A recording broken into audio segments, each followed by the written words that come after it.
Scan the QR code or head to WFLA.com and click on Marketplace to start saving now.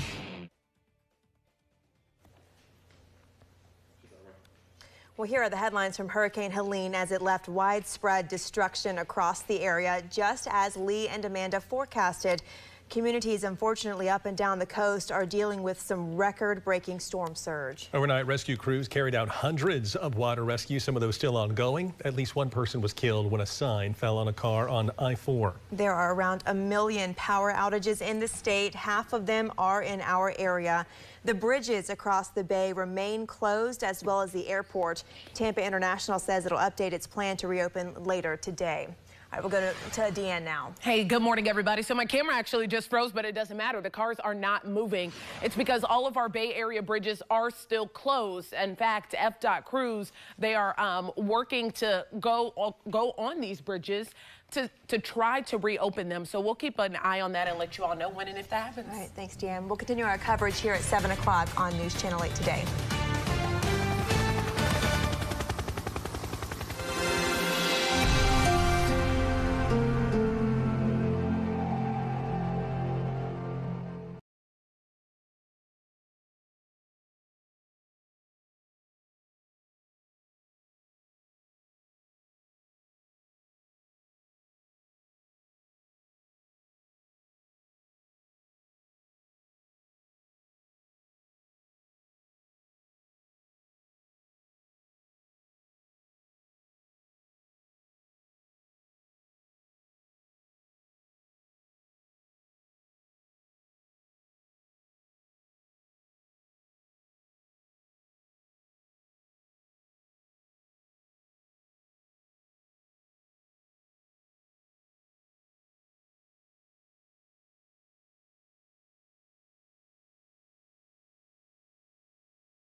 Go. Live, this is News Channel 8 Today on your side. Well, good morning, everybody. It is 6 o'clock right now, and Tampa City leaders are about to address the public for the first time since Hurricane Helene passed through the area. Mayor Castor taking the podium right now. Let's listen in. Tripp and the police chief Lee Burkall. Tampa Fire Rescue and the Tampa Police Department have had an incredibly busy night. They have been doing water rescues from a number of areas throughout our city, South Tampa, Davis Islands, and Palmetto Beach, in addition to a number of other activities, medical calls, power lines down, lights out. They have been very, very busy. As we will find when the sun comes up, there have been a number of people who did not heed the warning that they were given to evacuate those low-lying areas. And so, again, Tampa Fire Rescue and Tampa Police Department are currently doing water rescues. They've done a number in the South Tampa area and mainly focused on Davis Islands right now. They've received close to 150 calls from individuals whose homes are flooded, and they feel that they need assistance from us. There have been 87 rescues so far. Now, these numbers are preliminary, and the rescues are not just rescues from boats going to take people away from their flooded homes. Those 87 rescues will include things like flooded cars in the middle of roads and high rescue or high vehicle rescues in different areas.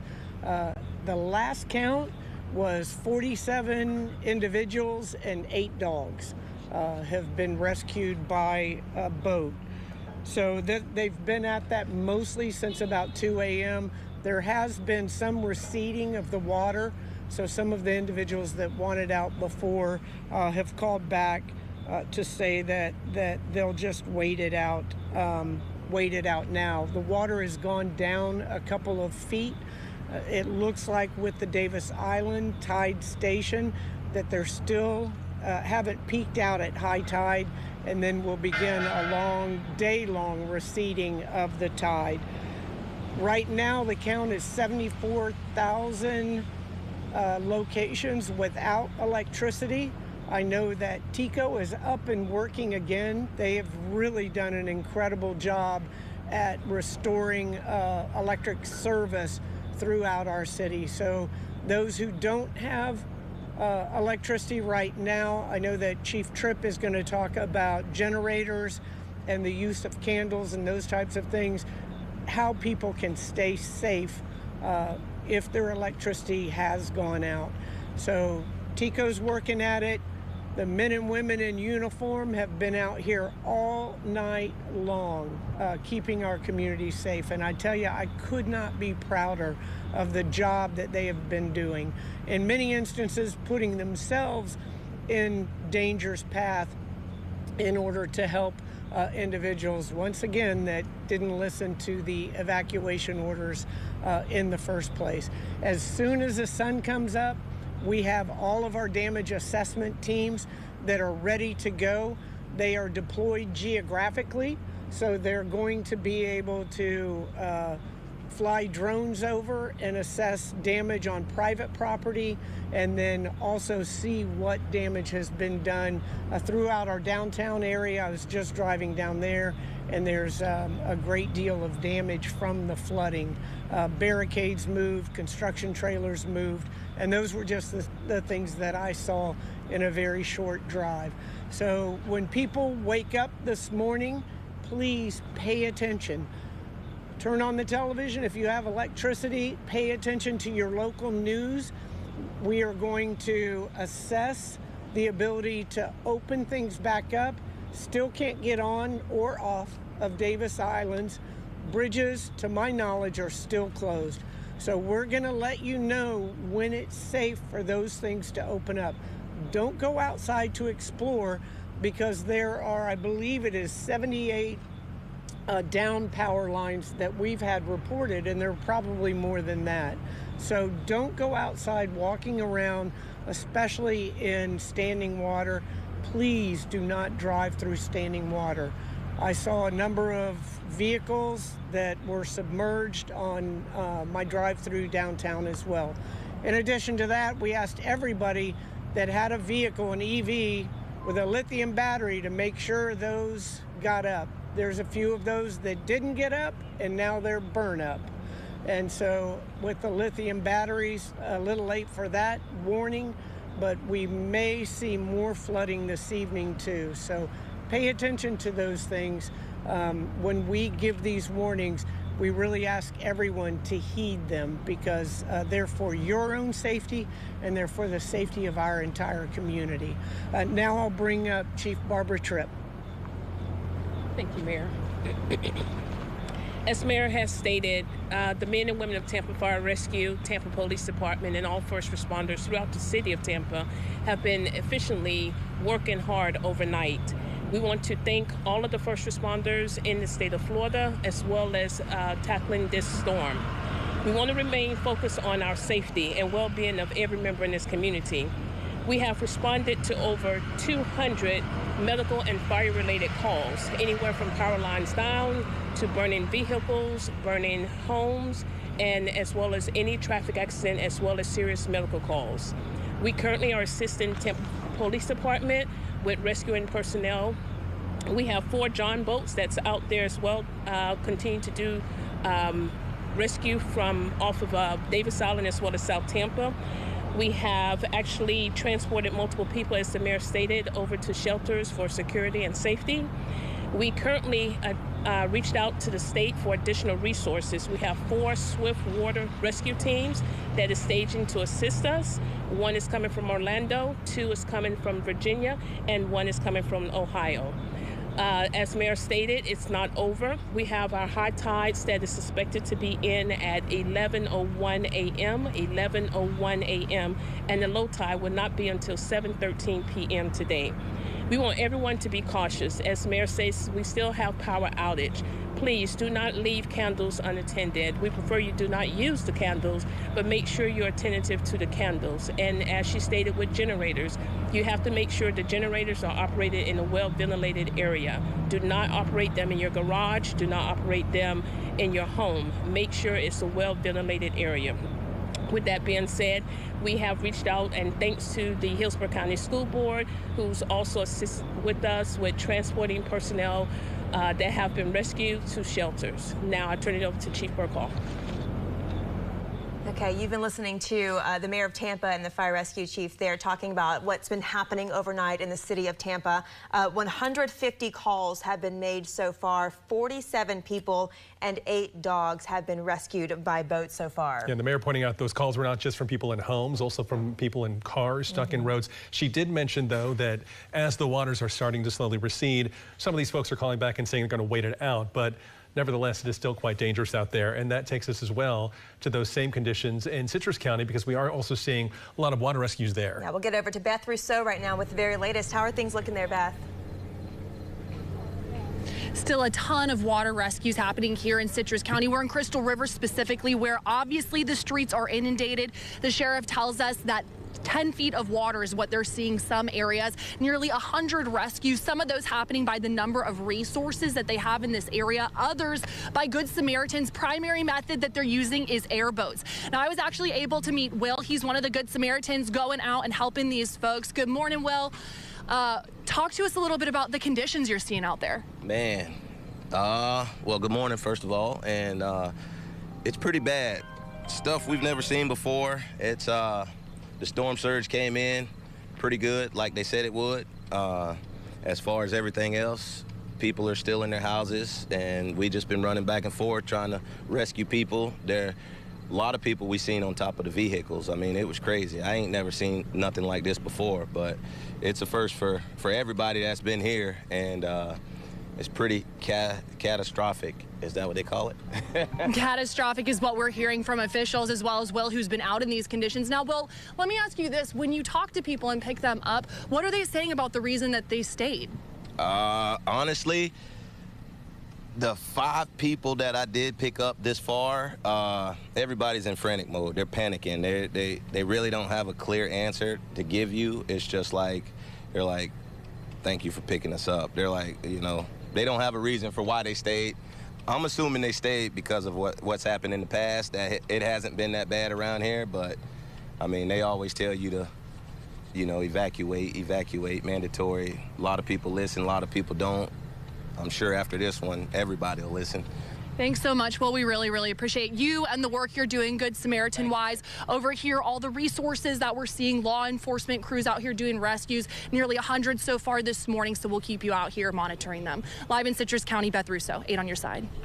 All right, Beth, thank you so much. All right, taking a look here at Davis Islands here, Tampa General Hospital, the water around it. The water starting to recede there. Tampa General Hospital had put up their aqua fence around the hospital which is designed to stop storm surge up to about 15 feet. It has kept the hospital safe through this flooding.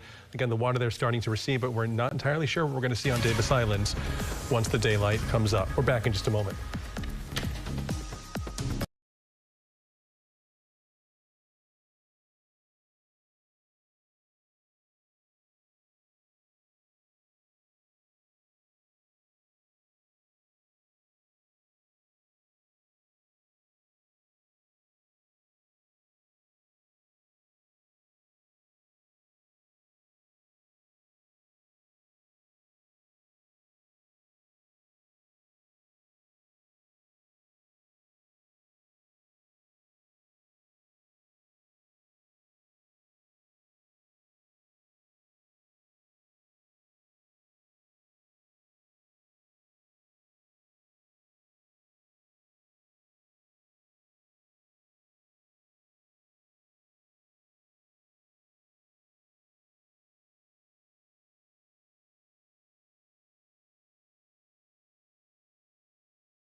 Well, in Pasco County, we've been hearing from neighbors this morning who have really worked together to rescue people trapped by the floodwaters in their homes. And on your side, Chloe Sparks live in Pasco this morning with what's going on right now. Good morning, guys. US 19 behind me. We're over here in Hudson Beach, over by a neighborhood called On Sea Ranch. Now, taking a look over here, you can see a lot of fire crews out here. They say that they have been rescuing people all morning long, but they are not the only ones out here. The National Guard's out here. We've also got some county bus operators out here helping to transport these people to safer locations. People like John Hahn. John, what have you been seeing back here in this neighborhood? Well, I've seen a lot of people that have lost everything. I was at home literally watching the news on TV, and I got a call to see if I could come in and help assist.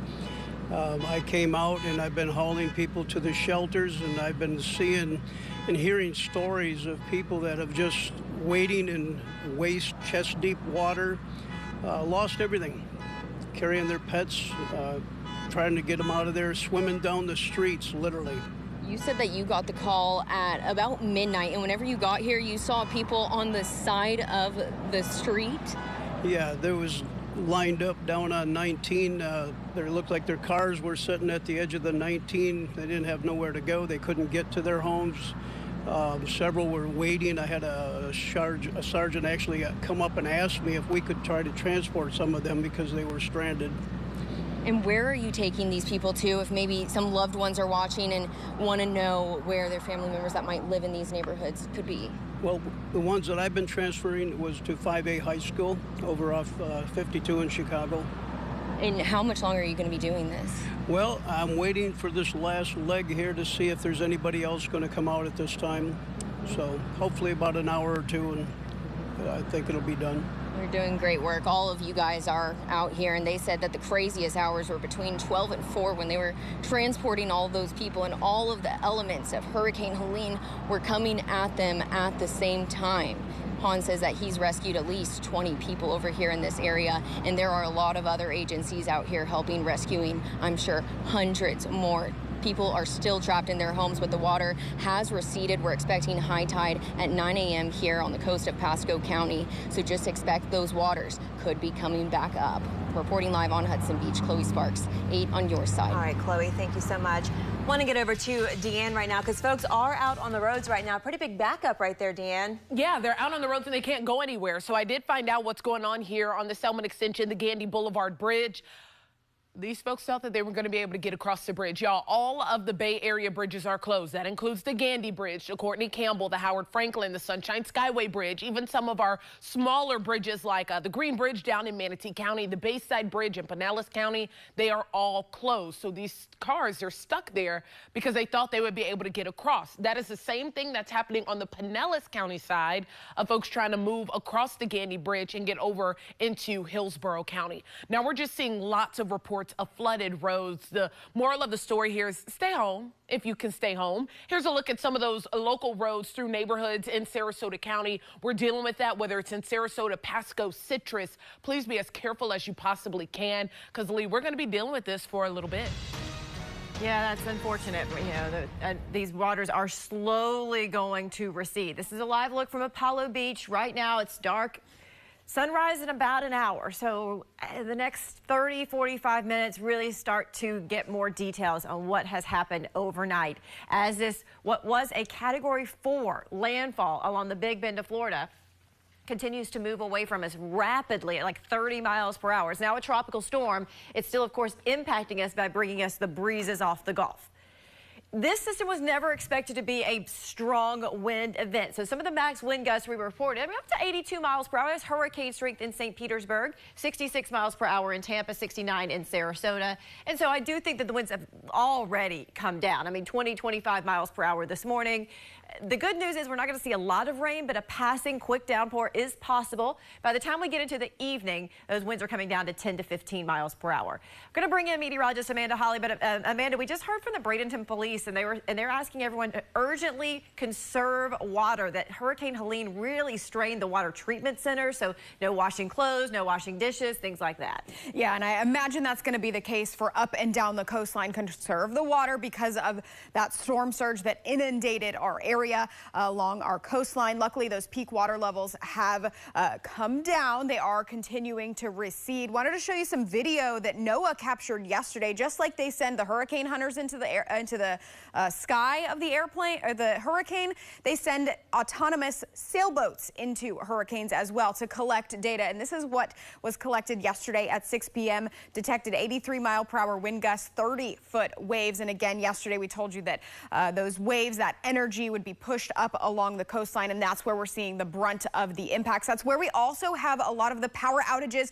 41% of Pinellas right now out of power, about 10% of Hillsborough, 33% of Hernando County, and a little bit less the farther inland that you are. Lee, hopefully these power outages will continue to decrease in numbers. Just saw those numbers update there on the map as well. Yeah, that's some good news. In the tropics, still pretty active. We got Tropical Storm Isaac, another tropical wave likely to become Joyce. Of course, there's Tropical Storm Helene, and another tropical wave that is developing in the next 7 days in the western Caribbean. So we'll be keeping an eye on that. As far as our 8-day forecast, better rain chances return this weekend with high humidity. So be careful if you're trying to do any cleanup. Rain and humidity will make it very uncomfortable, guys.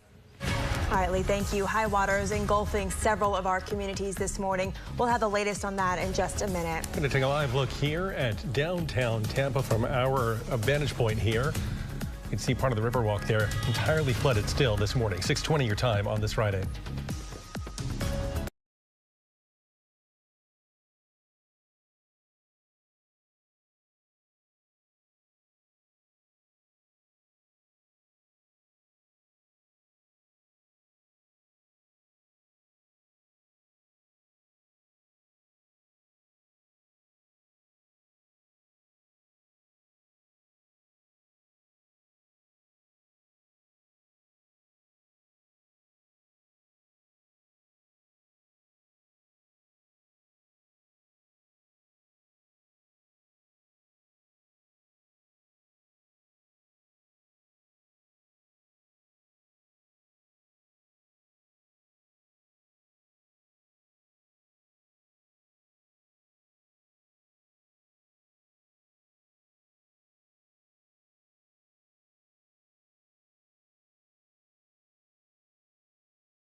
Well, this video here is showing us some of the severity of the floodwaters we've been seeing in Pasco County. You can see folks there. Some of them were trying to push a car in high flooded waters. A lot of search and rescue boats are on scene looking for people who are stuck in their homes right now. Our crew there tells us they saw more than one person trapped on their roofs. Power in this area is completely shut off. We have video here from the Hillsborough County Sheriff's Office and Fire Rescue. They pulled a family of 4 and their dog from floodwaters. This was near Hillsborough Avenue late last night. We're back with more on the aftermath of Hurricane Helene in a moment.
Well, good morning. We are taking a look here at some of the damage from the storm surge in downtown Tampa. It's tough to see here, but this is water pushing right up against the aqua fence at Tampa General Hospital.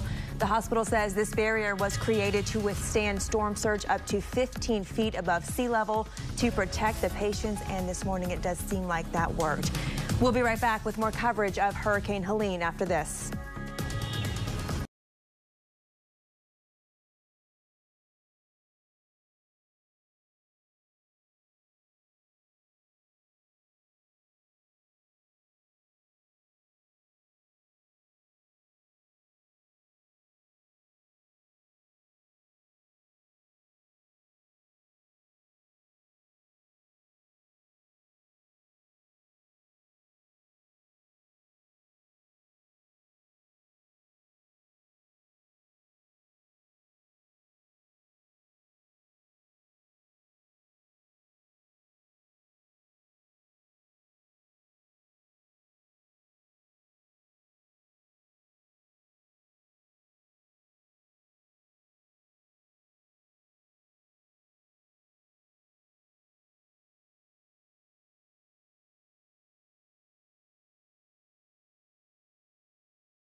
Live, this is News Channel 8 Today on your side. Well, right now, record-breaking storm surge devastating communities up and down the coast, entire neighborhoods underwater. Overnight, first responders carried out hundreds of rescues, and friends and family members also jumped in to help. It's pretty scary. I saw a lot of fish, even an alligator actually, in the water, but it was pretty scary. We are seeing some of the damage right now, and we'll get a better picture very shortly when the sun comes up. Thanks for being with us here at 6:30. I'm Chris Martinez. And I'm Avery Cotton. In Cedar Key and Levy County, homes are surrounded by water this morning. Jeff Patterson in Levy County this morning for us with the conditions there. All right, so we are in downtown Cedar Key, and right now you can tell the storm surge has come up quite a bit. I just want to show you with my flashlight here. This is the history center of Cedar Key, and they have a considerable amount of water inside. There are businesses down the street that have water inside. And I'm just going to kind of show you over here. There's a house that is also just completely flooded. The water is up to the door handle of the home. The house next door has water significantly inside. It's just the storm surge came in very quickly here, and people have done the best they can in Cedar Key to prepare for this storm. They boarded up, they put down sandbags, they put down water barriers. But when you have this level of water coming in with the strength of this storm surge, there's just not a lot that could be done. So there will be a lot of cleanup here. There will be homes that have been completely gutted and destroyed. There will be condominiums on the waterfront that will have major damage, businesses that have major damage, and the people of Cedar Key will have quite a bit of cleanup to do for quite some time. In Cedar Key, Florida, I'm Jeff Patterson, 8 on your side. And turning now to Manatee County, where neighbors there were very concerned about flooding after being hit very hard by Hurricane Debbie. 8 on your side's Brianda Villegas now with the latest. Well, we are joining you from Palmetto. We're actually right near the Manatee River, and this is what people are waking up to this morning.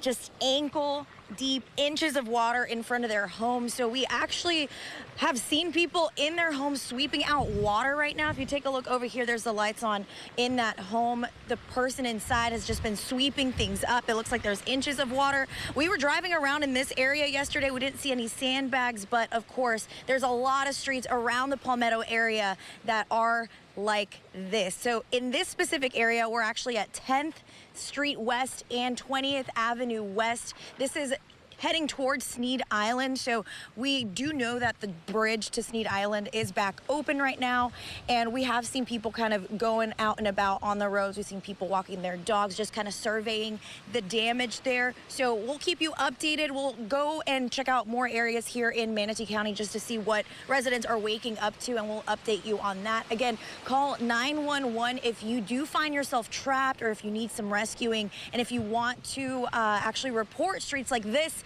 that are flooded, you can call 311. For now, in Palmetto, I'm Brianna Villegas, 8 on your side. I want to take you live right now to the Selman extension just before it gets to the Gandy Bridge. Take a look here. A lot of backups happening at this hour. This is something. Yeah, I mean, and I think we talked about this earlier, right, y'all? Like, people are going to wake up, think that they can access certain places that they can't access, not realize roads are still flooded, but they are very much still flooded. Roads are very much still closed, particularly all of our Bay Area bridges. The Selman Extension, the Gandy Bridge, the Courtney Campbell Causeway, the Howard Franklin, the Sunshine Sky, you name it, the bridge is closed. All right, yeah, and then this is what happens, that live look we just showed you. And we just heading out to those bridges right now to make sure that they're safe at some point here to open this morning. Correct. I actually just saw some law enforcement vehicles going across the Skyway Bridge, and if you see from time to time, there are law enforcement vehicles going across the other side of the Selman Extension or the Gandy Bridge. So here's the deal. If you're waking up on either side of the bay, you will not be able to get to the other side because all of those bridges are closed. Here's a live yet hazy look of the Sunshine Skyway Bridge that still remains closed at this time. We're dealing with bridge closures. We're also dealing with interstate closures. So here's a live look of I-275 right near the West Shore Boulevard exit, right before you can access the airport, which, by the way, is still closed as well. You won't be able to get onto the Howard Franklin Bridge. This is why we're seeing those emergency vehicles going ahead and blocking off some of those lanes to let folks know that you can't get on the Howard Franklin, and it's because of this, what you're taking a look at right now. This happened yesterday.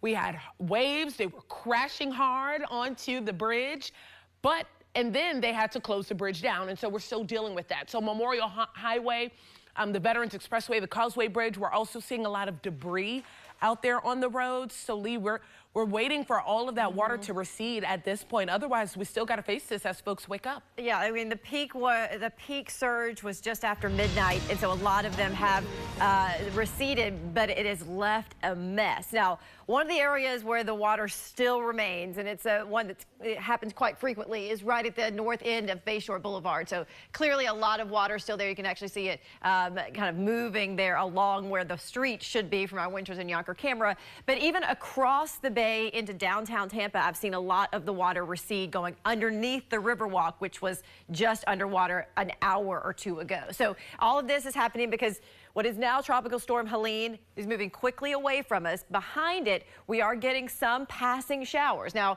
they're gusty, they move very quickly, but still it's a problem if you already have flooding, if you already have damage to your home. Any more rain is certainly unwelcomed. Winds are going to come down. We've already seen significant drop in wind speeds, and I think that from this morning at 7 a.m. when we could have wind gusts 30, maybe up to 35 miles per hour, down to 25 as we head through the afternoon, and actually down to just 5 to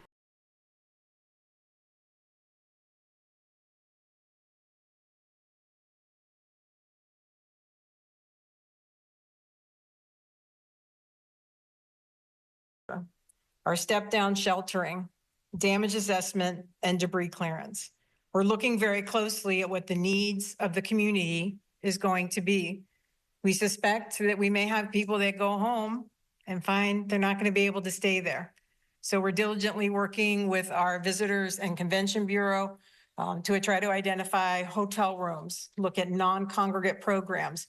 We're determining whether or not we need to set up cooling sites, sites where you can charge your cell phones, hydration stations. We'll be looking at multi-agency recovery centers to get what's needed to our community members. We have the federal USAR teams here and technical rescue teams that are continuing their operations. So please be patient with all of these teams as they go painstakingly through our communities, searching for those that may have been in harm's way. Sadly, 5 lives were lost overnight. It's hard, but we will continue to recover as a community. And we will do everything in our power to continue restoration efforts for our residents. It's going to take a while for Pinellas County to look like it did 3 days ago, but we're going to do everything we can to help with that. If you experience damages or you need assistance, please visit disaster.pinellas.gov. The state of Florida has opened up the crisis cleanup line. That information can be found on our website at disaster.pinellas.gov. So if you need assistance with cleaning up your home or making repairs, please register at that line. And we are working very closely with the Florida Division of Emergency Management and the Federal Emergency Management Agency to try to get turned on as many assistance programs as possible. Our County Information Center will continue to be open for post-storm questions. You can call them at 727-464-4333. For the latest information on weather, in case anything else comes up in the next couple of days, and please, we're going to continue to watch the tropics. I hate to say it, but hurricane season is not over. We want to make sure that everyone is staying aware. We will post updates at disaster.pinellas.gov. And now I'll turn it over to Sheriff Gualtieri. So unfortunately, the predictions were correct, and they were pretty much spot on as to the rain amounts, the wind, and unfortunately, the surge from the storm. I can't think of a time ever that Pinellas County has experienced the surge that we experienced last night and into the early morning hours. The areas of Gulf Boulevard have never, ever looked like this before. I would just describe it, having spent the last few hours out there, as a war zone. It is impassable. It's dangerous conditions out there. And it's going to take a while before that area gets back to any sense of functionality. Now, with that said, I also understand the compelling desire of people who live out there who did evacuate, and for business owners and for employees of businesses to get out there to assess the damage and look after their properties, and have great empathy for that. And we want to open it up as quick as we can, but we have to make sure that it is safe at the same time. And right now it's not safe out there. So to kind of back out a little bit, and I'll come back to what's going on Gulf Boulevard, is the other things we're dealing with throughout the county and dealt with over the night was a lot of flooding in a variety of areas outside of the beaches.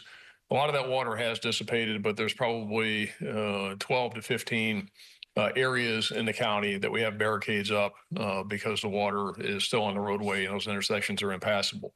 There are a number, and Kathy referenced it a little bit, there are a number of intersections where the traffic lights are out, and those are either being controlled manually by law enforcement officers. When I say manually, that means there's cops in the intersections directing traffic. So please be very careful at those intersections when they are out there directing that traffic.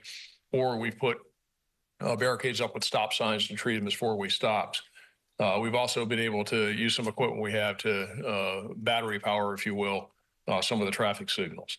So that's pretty much outside of the Gulf Beaches, barrier islands that we're dealing with right now. But getting back to the barrier islands, and you'll see behind me here some photographs that we took earlier today out there. And the roads are, again, impassable. You cannot see the ground. There are some places out there, in the way I would describe the sand as being like, and people can vision this, it's like snowbanks. And you really need a big plow to get it off the roadway. And it is almost a barrier in some places to moving down Gulf Boulevard. And some of that sand out there is probably as much as 4 and 5 feet high. So we have crews out there that are moving the sand, and there's a lot of debris. And some of that debris is dangerous. It's jagged edges, it's awnings, it's metal that broke off free from buildings. There's propane tanks. You've been listening live to officials in Pinellas County, including the sheriff there, talking about what they are learning now in the aftermath of the storm. And we are learning, sadly, at least 5 deaths in Pinellas County now being attributed to Hurricane Helene. Yeah, just a lot of very sad information coming out of this press conference here. I want to let you know that they responded to 5 1,000 calls for help last night. And to put that into comparison, we heard from Hillsborough County earlier this morning. Fire rescue responded to about 500 here in Hillsborough County. So certainly shows what a dire situation it was overnight in Pinellas County last night. And officials telling us that there were many calls they couldn't get to last night for various reasons, flooding included among them. And they are now trying to respond to some of those areas that they couldn't get to last night, this morning, and throughout today to check on people, make sure everyone's okay. Yeah, they say they know that folks who did evacuate are anxious, of course, to get back to their homes and kind of see what was going on. But if they can't even get there to assess the damage, they're saying it's not safe for you to try right now. So if you can, I know it's tough, but just stay put where you are until it's safe for you to get there. You saw images of the roads there too, with some of those roads closer to the shore with all that sand on it. They're just impassable at this point. So for those folks who have not gone home yet, they're saying just hang tight until they make sure those areas are secure. Turning now to Hernando County, crews there have been performing water rescues all through the evening into the morning as well. They're telling us 18 adults and 12 pets have been rescued. We'll turn it over now to Alessandra Young, who's been live there all morning long in Hernando Beach. Good morning. You know, we went on a ride along with the sheriff to assess some of the damages in this area in Hernando Beach, especially Shoreline Boulevard really got hit hard. Take a look. I'm standing in a parking lot, and the further that you go back, just the deeper that the water gets.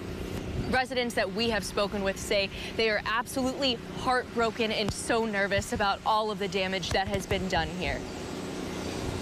This year, we just decided not to chance it. Hernando Beach saw lots of activity from Helene. Hernando County Fire Rescue, the Sheriff's Office, and the National Guard have been working together to perform water rescues. Since the flooding is so intense, the beach access has been blocked off for hours, leaving residents concerned. It's kind of unreal, honestly. I mean, we've seen a lot of storms. We've had a lot of bad weather. You know, I've been third-generation shrimper. I've been doing it my whole life, and it's crazy. Some people chose to stay while others evacuated. And once the power went out, then it was time. And we've got a dock, and once the dock gets up about even, then we know shoreline's flooded, and then you can't get out no more. With strong winds and heavy rain and a big concern for storm surge, these people tell me that they're worried about their businesses. It's scary. You know, could lose our whole business, everything. And it's not only that, it's a family business. And, you know, we have family that's highly invested in it. It's all we have. So. Their homes? I'm guessing we got water this time. I don't know how much. Last year during Adelia, the water came up about 9 feet. We had 1.5 feet left before our lanai got water. So our house is up about another 4 or 5 inches from the lanai. And some even took off work to try and prepare for the storm that has washed through. Being in a Zone A, you know, evacuation zone, mandatory evacuation zone, it's like my job's not that important right now. The sheriff and other officials say the best thing you can do right now is just to please be patient as they're assessing damage and, of course, performing more ongoing rescue missions. So for now, live in Hernando Beach, Alessandra Young, 8 on your side.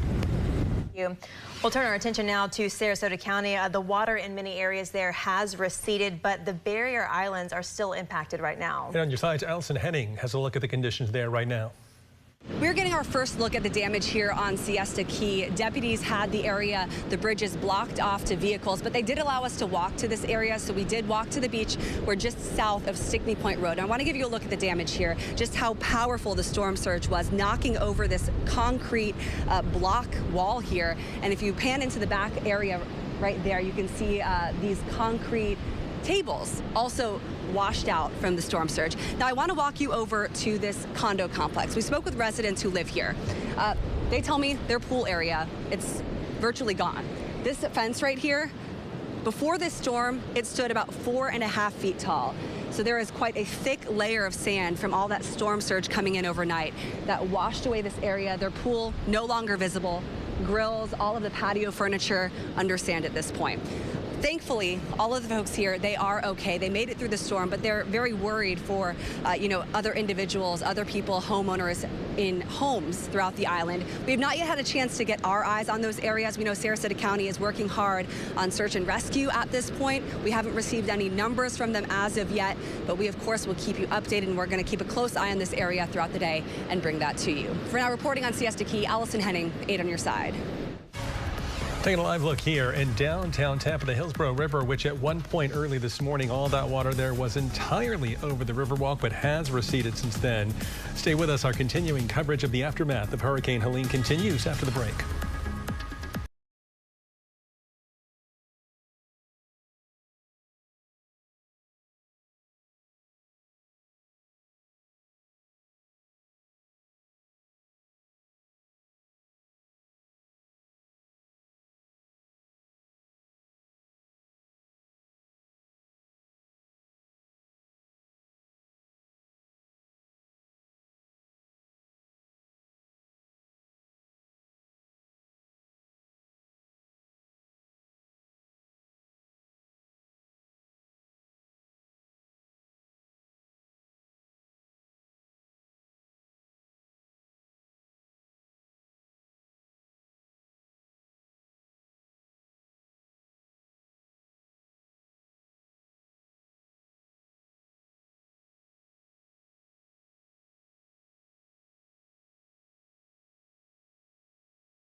Take a look here. Flooding hit this neighborhood pretty hard in Port Richey. A viewer sent us these photos earlier today, and you can see the streets there entirely underwater.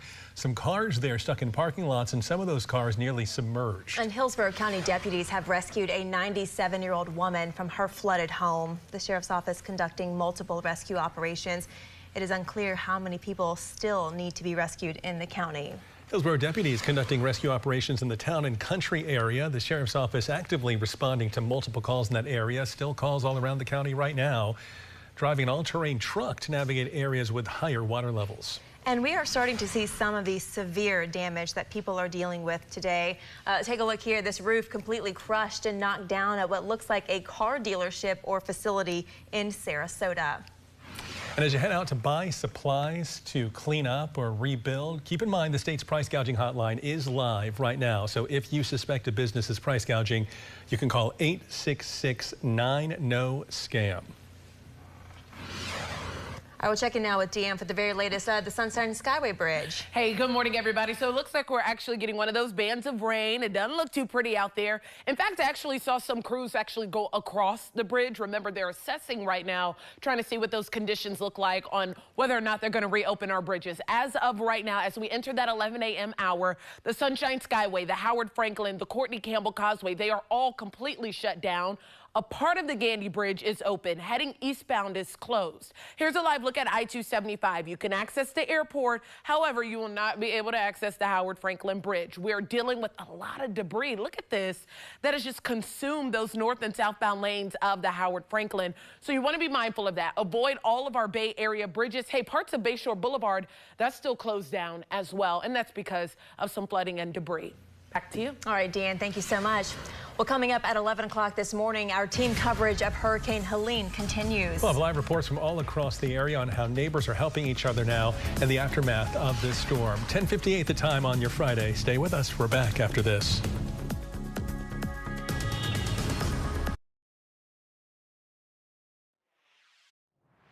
Hello there to you folks. JB here with you live on stream. Eric and I are getting ready to join our audience with our coverage in progress to supplement our coverage on WFLA News Channel 8. Eric, you get some rest? Yeah, I got some rest. How about you? Yeah. Yep. Yeah, actually was able to sleep. So we know it's been a really rough overnight, a really rough morning for the Tampa Bay area. We have a fatality count that is up to 7. Just makes your heart sink. And, sending prayers, of course, everybody out there in the Tampa Bay area that have lost a loved one, a home, a pet, a business that they have worked so hard to build. We've got coverage coming up here in just a little bit. We are getting ready to start. Yes, Patty, we did get power back. Clearly, the lights are on, and we are operational on broadcast and here online. So Eric and I making some final preps, and we will be joining our stream in progress on WFLA's Facebook page and YouTube page in the coming minutes. I would say probably in the next 10, 15 minutes, we will be live across all platforms. Really appreciate everybody joining us here, and we will get started here in just a little bit. Stand by.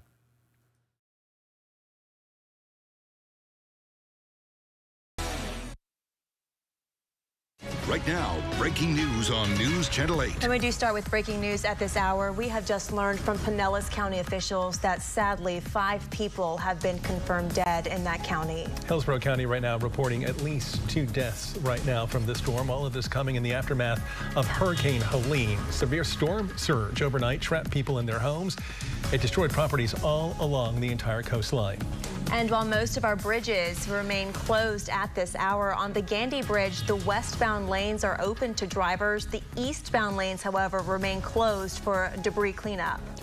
And a look here at Davis Island today. We're told most of the island flooded with this storm. That bridge to get on was closed overnight, keeping crews from getting to house fires during the storm. Taking a live look over downtown Tampa right now, where crews are out cleaning up floodwater damage and attempting to restore power to thousands of customers. And thank you for being with us here at 11 o'clock. I'm Avery Cotton. And I'm Chris Martinez. Now here are the headlines now in the aftermath of Hurricane Helene. Just as Lee and Amanda had forecasted, communities up and down the coast dealing with damage from record-breaking storm surge. Overnight, crews carried out hundreds of water rescues. And right now, Tampa International Airport and St. Pete Clearwater Airport are open. There are around 1 million power outages in the state at this point. About half of those right now are in our area. Now from Citrus to Sarasota, we are live for you today in counties all across the area as people deal with the tremendous damage left behind from the storm. 8 on your side's Beth Rousseau has been in Citrus County since before daybreak today, watching as people are rescued from their flooded homes. Beth, good morning to you. What are you seeing now? Good morning. We're seeing more and more people get out in this area despite the floodwaters still being here. Officials asking them not to do that. Take a look at that water line on the plywood there. That gives you an idea how high the water was at some points this morning. Yes, it has receded, but again, there are areas that are high, like the road that's dry right there, and then it quickly becomes deeper as you move through the intersection. Officials don't want you to end up like these cars stranded because some of them cannot make it through these water. 5th Street that you're seeing right there, that leads right into downtown Crystal River. We have some video. We went on an airboat with a Good Samaritan who's out doing rescues this morning to get a first look at some of the damage in this area, and it is devastating. Water inundating stores and homes around this city. We're told that they were expecting 10 to 15 foot storm surge, and that definitely delivered 10 feet deep in some areas, according to the sheriff. Now, we did talk to him as well about rescues. More than 100 people rescued, adults, children, elderly, as well as 50 pets taken out of their homes. They say the water just moved in so quickly. It went from inches to feet in a matter of minutes, and they had never seen anything like this before, so they had stayed put. Thankfully, there were resources out here, fire crews, first responders, FWC, all out in boats, I should say, helping people get out of their homes that were flooded. There were Good Samaritans as well. I got to ride along with one of them, and he says he's lived here his whole life, and he can't believe what he's seeing with this flooding. The last ones we've had hasn't been as bad, but I mean, everybody still works together, you know, in the crisis. But as far as what we're seeing today, I mean, I'm sure everybody was asking for help, you know, like the people who usually help others, they were probably in need of help too also, so. Neighbors helping neighbors, that's what we're expecting to see here in Crystal River. This is the worst that we've seen in Citrus County so far. You've got trees down, still have standing water. Crews are going to be out assessing this throughout the day and well into the weekend. We'll keep you updated on their progress. We're live in Crystal River. Beth Russo, 8 on your side. Beth, thank you so much. Well, we are getting a storm damage update right now, live from the city of St. Petersburg officials. Let's hear what they have to say. Water. That includes taking showers, doing laundry, and flushing toilets. Draining water will cause sewage to back up into homes and businesses. Now, we know this is a challenging situation, and we are working to assess and repair the facility as quickly as possible to resume service. We've procured emergency contractor services to assist with getting the facility back online as quickly as possible. Now, to harden the facility and prevent this situation from happening in future storms, the city started a capital improvement project at the plant in 2022 and has budgeted $70 million for those improvements. This project will allow the plant to sustain up to 11 feet of storm surge. Construction on this project began last year and is scheduled for completion in 2026. I've asked our team to find all available options to expedite that construction schedule. In closing, while the worst of the storm has passed us, it is not over yet. Please stay off the roads while we continue to assess damage. It's for your own safety. And as we start to shift into recovery operations, we ask that residents please support each other during this unprecedented time. Check in on your neighbors, offer help where you can. Together we will recover from this storm. For ongoing updates, please monitor local news media, the National Weather Service, disaster.pinellas.gov, and social media. Thank you, St. Pete.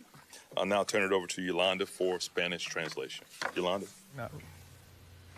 You've been listening there to officials in St. Petersburg giving an update on what's going on there in the city. One of the main things he wanted to talk about, too, is making sure you conserve your water at this hour as well. That's right. Mayor Welsh also telling folks if you can stay home at this point and not be on the roads, they're hoping that folks can do that because they're trying to make sure that all the rescue crews and the cleanup crews can get out there and do the job that they need to do. All right, Lenny Supal is live in Pinellas County this morning, too, following the very latest there. How are things looking, Lenny?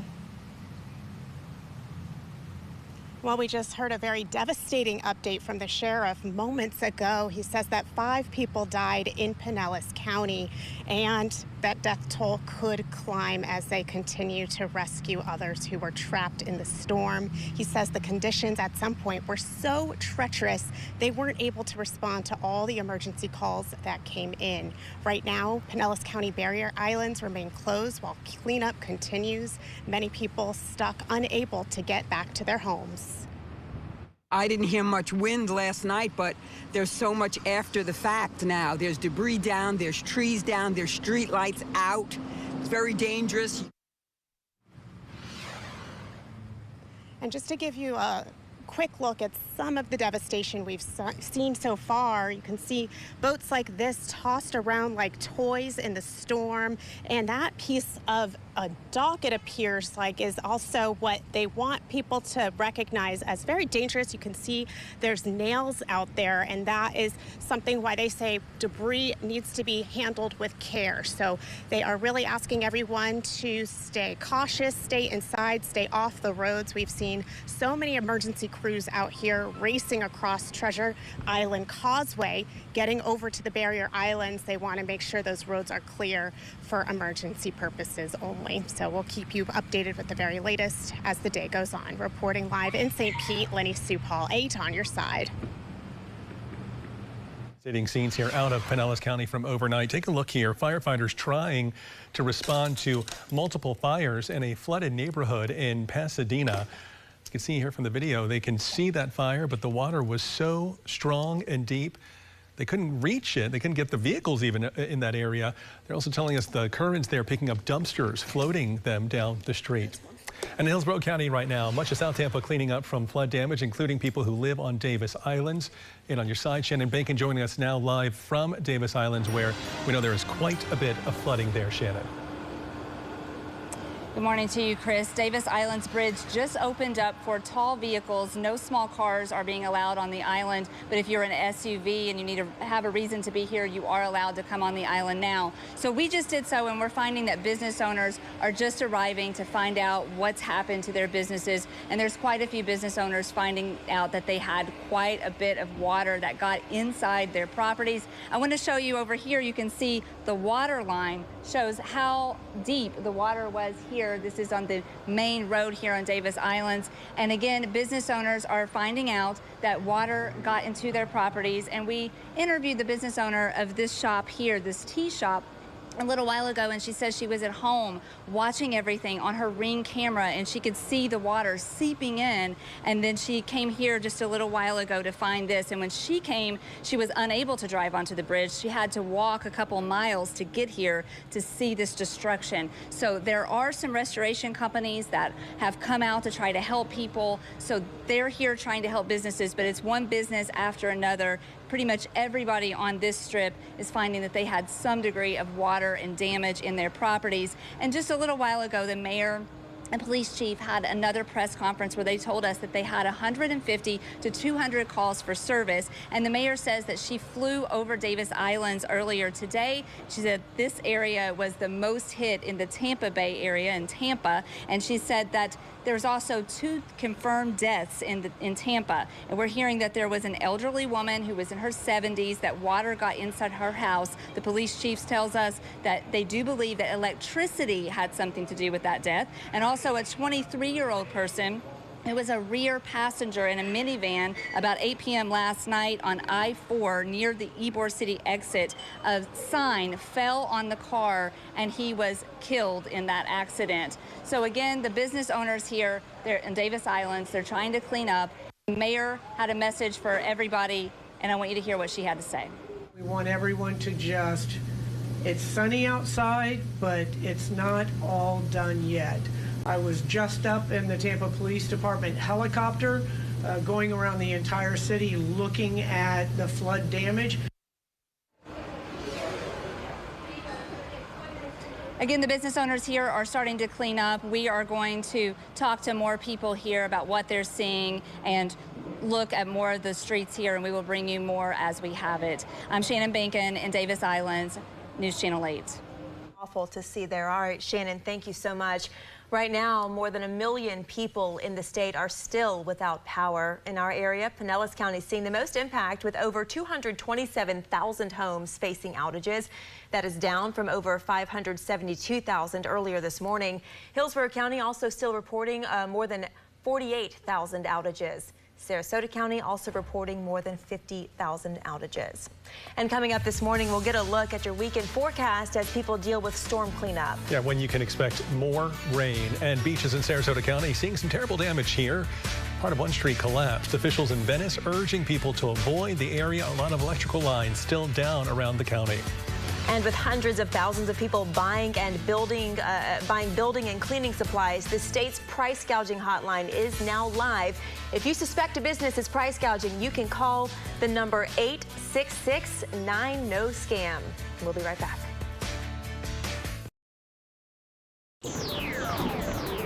Tracking the Tropics, powered by Bose Electric, will begin momentarily.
Tracking the Tropics, powered by Bose Electric, will begin momentarily.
Live from our hurricane headquarters with real-time analysis from some of the nation's top meteorologists, this is Tracking the Tropics, powered by Bose Electric. A devastating impact from Tampa Bay all the way through to Florida's Big Bend into Georgia. A total of 7 people dead in the Tampa Bay area from what we know at this hour per emergency officials and local leaders. Meteorologist Eric Stone, JB Biunno here with you as we kick off our coverage this Friday, September 27th, the aftermath of Hurricane Helene slamming into Florida as a major Category 4 hurricane. Hello and welcome back into the Stream Center.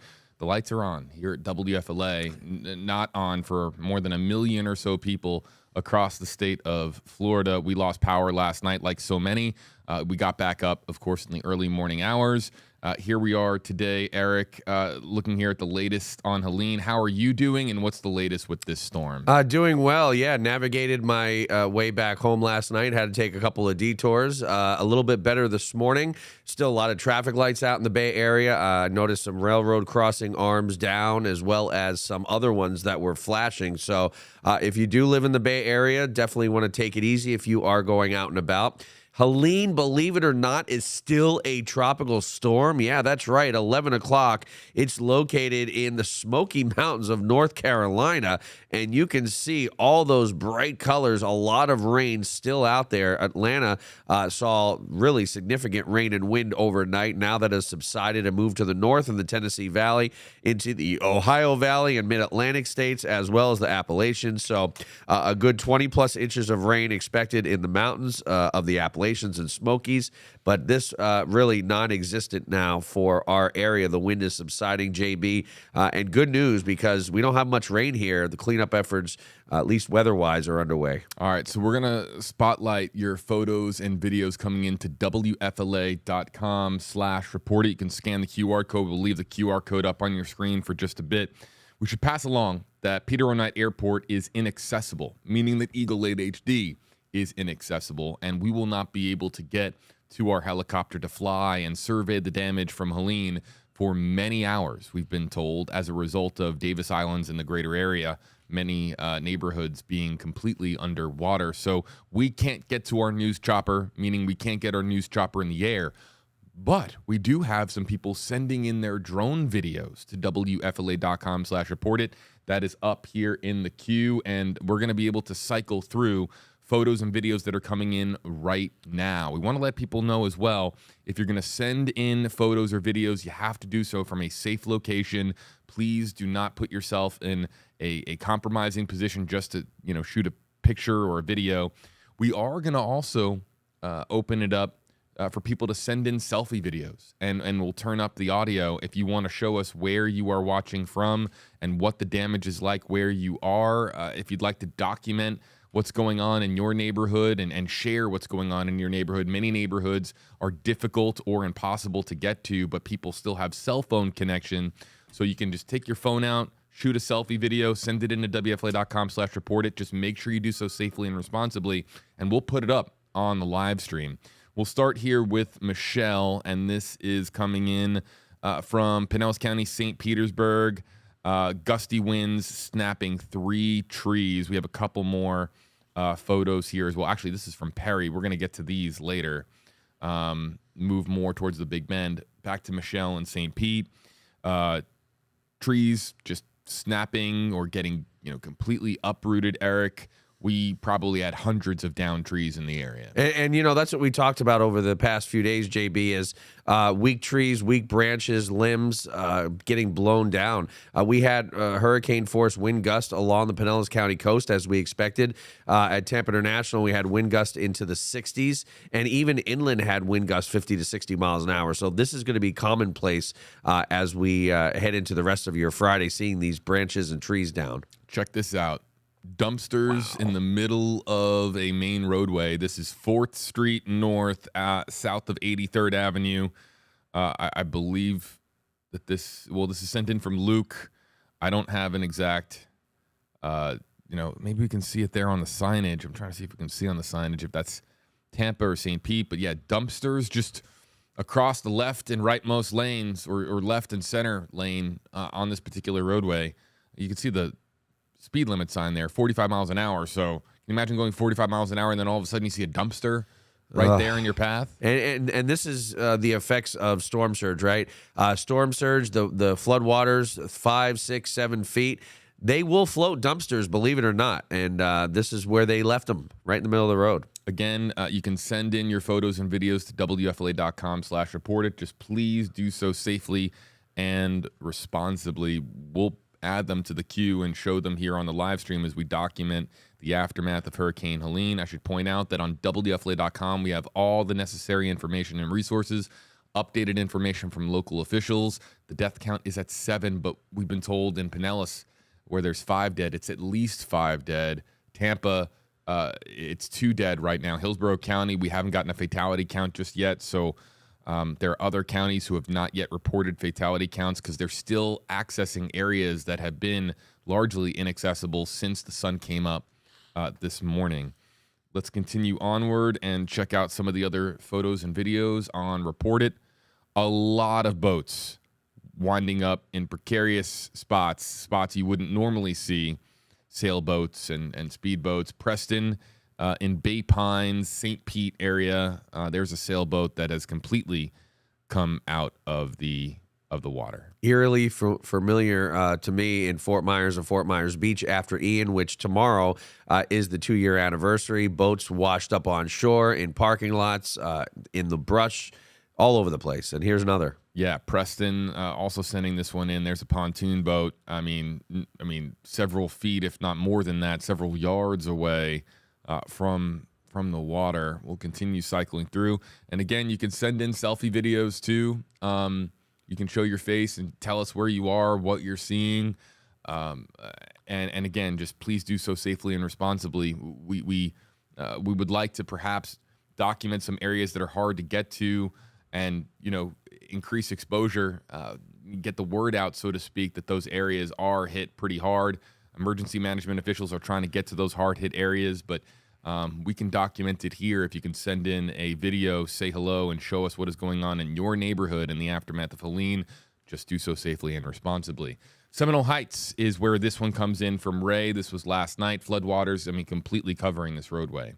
Yeah, and I saw a lot of that on the way home. I had to take 2 detours because of floodwaters, one in downtown and one just past Ybor City. So, again, this is last night. I have noticed that, JB, a lot of the floodwaters have receded. That's good news, but there's still some flooded roadways out there. I saw numerous stalled vehicles, and you don't want to become one of them, so turn around and find an alternate route. Let's move onward and show this next one. It comes in from...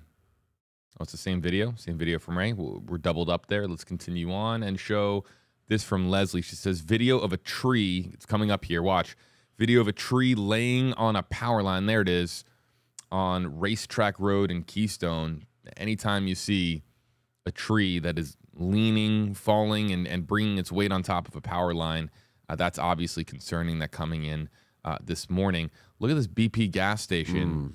In St. Pete at the intersection of 34th Street and 15th Avenue South. This coming in from Al. We see this a lot, those top-heavy roof or overhangs at gas stations. They just can't bear the brunt of the wind gusts, speeds that, in many instances can reach triple digits and just blow over these overhangs over gas stations. This one, again, in St. Petersburg, Florida. Yeah, you see this more probably in Pinellas County with the stronger wind gusts, hurricane-force wind gusts. So, we'll probably see a few of these. I think that there's more gas stations that have come down. Susan sending this in from West Corona and Hubert. This is par for the course with this storm. Garbage cans, down trees, branches, flooded roadways, impassable intersections. This is what we're seeing, and it's especially scarier at night because you just really have even worse visibility than you would have during the day. You just don't know what's in that water, and we encourage people to stay away from really deep water because you just don't know what is in there. Joe says a lot of fence damage on this property in Port Richey, Bayonet Point. We've seen a lot of downed fence lines. Protect the Chick-fil-A. Glad to know it's just the signage. Hopefully the Chick-fil-A is up and running. But, if you talk to people in Florida, you talk to people in the South, if there's one business you do not want to mess with, it is Chick-fil-A. This is from Steven in Tampa. And, look, it's physics. Certain structures, like top-heavy fast food signage, is going to come down because of the wind gusts. That's just the result of how it works. Let's go here to Peter. Flooding last night in the Riviera Dunes. It's the harbor between 12 and 1 a.m. Yeah, you see all around that water. high tide, yeah. Look at all that water there. Mm-hmm. Another picture he sent in. That's an even better shot. Wow. Yeah, it is. Peter, thanks for sending this. This one is actually, the clarity here is great. And we really appreciate everybody sending in the timestamps. That helps us understand when the photo was taken. Sandy in South Juanita Street last night and into this morning. That is a couch floating in the water. Yeah, that's what it looks like. This is what happens when water gets into people's houses and it breaches the doors, and next thing you know, you've got a wide open space, and then furniture will float out. Things will float out of the house onto the roads. Yeah, it's also this apartment complex, South Juanita Street. Yeah, tons of flooding. This is from Chip in Tampa. It says photos of South Tampa, some minor damage here. Pink House is on Bayshore and Barcelona. Pinky's restaurant looks like it had the awning damage. And we'll cycle through to the next one. Emma, 4th Street and Gandy, flooded roads here. This is, people know where this is. If you know Tampa, you know the Gandy, you know this area pretty well. Lights out too. Yep. You see the street lights out. It's a good observation there, Eric. Looks like this was in the early morning hours this morning. Some more here from Emma. Emma is clearly riding shotgun here, or at least we hope she's riding. No, I don't think that looked like a shotgun. flatbed. Just please, folks. I thought this was a shotgun video, passenger side video. Please, we normally don't show videos from the steering wheel. Just don't drive and shoot video. It's not what we want to see. And it's not good to really drive in that anyway. There looked like a flatbed, JB, that was maybe towing some of those cars out of that floodwater. This one hits me because I got married here. This is Mandalay Avenue, St. Pete. Clearwater, Sand Pearl. I know this exact spot. I could point it out on a map. Fond memories of this spot. Damage, but look, the resorts are gonna be fine. Let's just point that out. There's tremendous tourism money that comes into the Tampa Bay area because the beaches are the #1 draw in the Tampa Bay area. Theme parks are big here, but the beaches, Clearwater to St. Pete, some of our stunning beaches that are ranked usually amongst the best in the country, sometimes the best in the world, for just incredible, pristine sand, cleanliness, and water that is so clear and beautiful during many, many months of the year. We get in so many tourism dollars. These resorts are going to be able to rebuild, and they are going to be A-okay, but it doesn't make it that much easier when you know a resort that you love. Again, I got married in this spot, so I know this spot so well, and it just, it breaks your heart. But they will rebuild. We've heard from Pinellas County Sheriff Bob Gualtieri that the storm surge was massive in Pinellas County. It's been described as a war zone in Pinellas County by Gualtieri. This is the Harborside Grill restaurant flooding, Causeway Boulevard in Tampa. And you can see everything just kind of thrown about by the floodwaters that made its way inside the restaurant. Check out the kitchen. And that's all water from Tampa Bay itself. Mm-hmm. Not many people think of that, JB. A lot of people think of a storm surge being on the coast, but people don't realize that in and around Tampa Bay, whether it's the eastern portion of St. Pete or downtown or around the bay, Ruskin, Sun City, we got the storm surge all around Tampa Bay. I'm checking the new queue right now, the photos and videos that are coming in.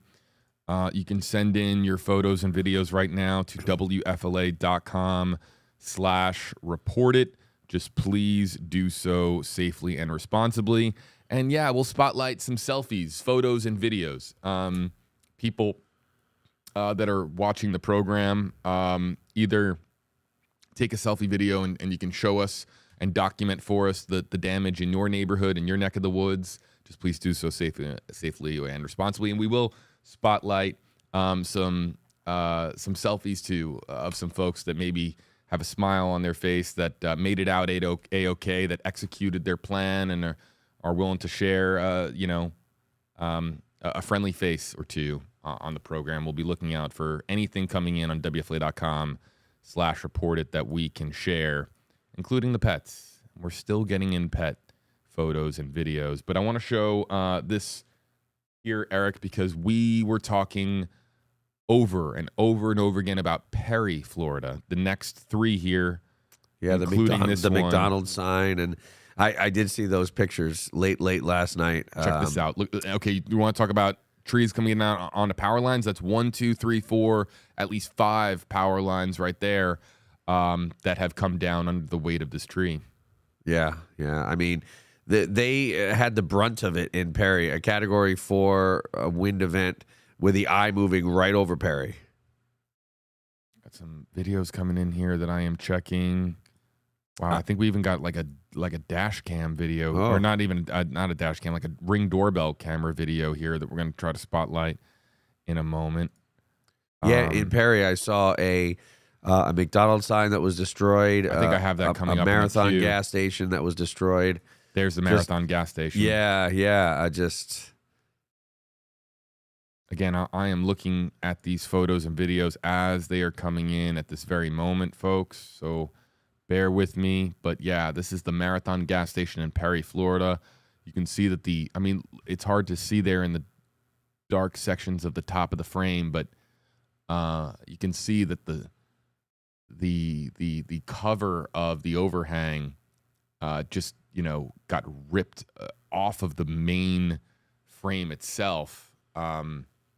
Surprised the main frame is still intact, but it looks like the roof it didn't or all whatever come toppling down. It might be because it's being anchored there by the actual store itself. Right. And boy, if that comes off, that means the roof of the store comes off, and you're really in trouble. Yeah, I mean, can you imagine this debris flying into your direction? It's scary to think about, but we have seen instances of extremely heavy pieces of debris, flying and injuring or even causing death. We had the street sign fatality last night in Tampa. Absolutely terrible what we've been witnessing. And my God, some of these trees that have been uprooted are massive. We'll get to these. They're all still coming in at this very moment. We'll continue on and continue scrolling through. One more from Perry, Florida. This is again from Selena. Selena, thank you so much. We hope that you're safe. Looks like a storefront that just had the front facing or the front siding just kind of ripped off of it. Yeah. Let's go next to Dunedin. 10 o'clock last night. Says it's a captured lightning strike and transformer burst. Well, there it is. Yeah. I see the transformer burst anyway. Mm-hmm. That's the blue. And that was kind of the heart, right after the strongest wind, when the storm surge was really starting to come on shore. This one coming in from Eric, and says here's another video of it. If we can see it here. Yeah, right there. Yep. Oh no, the drone video didn't load. I'm gonna try to reload the drone video. Let's see if I can get that into the queue. Sometimes the videos are so massive that that they struggle to make it into the queue. Try that again. This is from James in Ozona. Do you know where that is, Eric? I don't. No, I don't. But it looks like Right the at stop midnight. sign. What's that? Right at midnight, this came in. It looks like the Ozona. stop sign's about halfway Palm underwater. Harbor. This is a neighborhood in Palm Harbor. Yeah.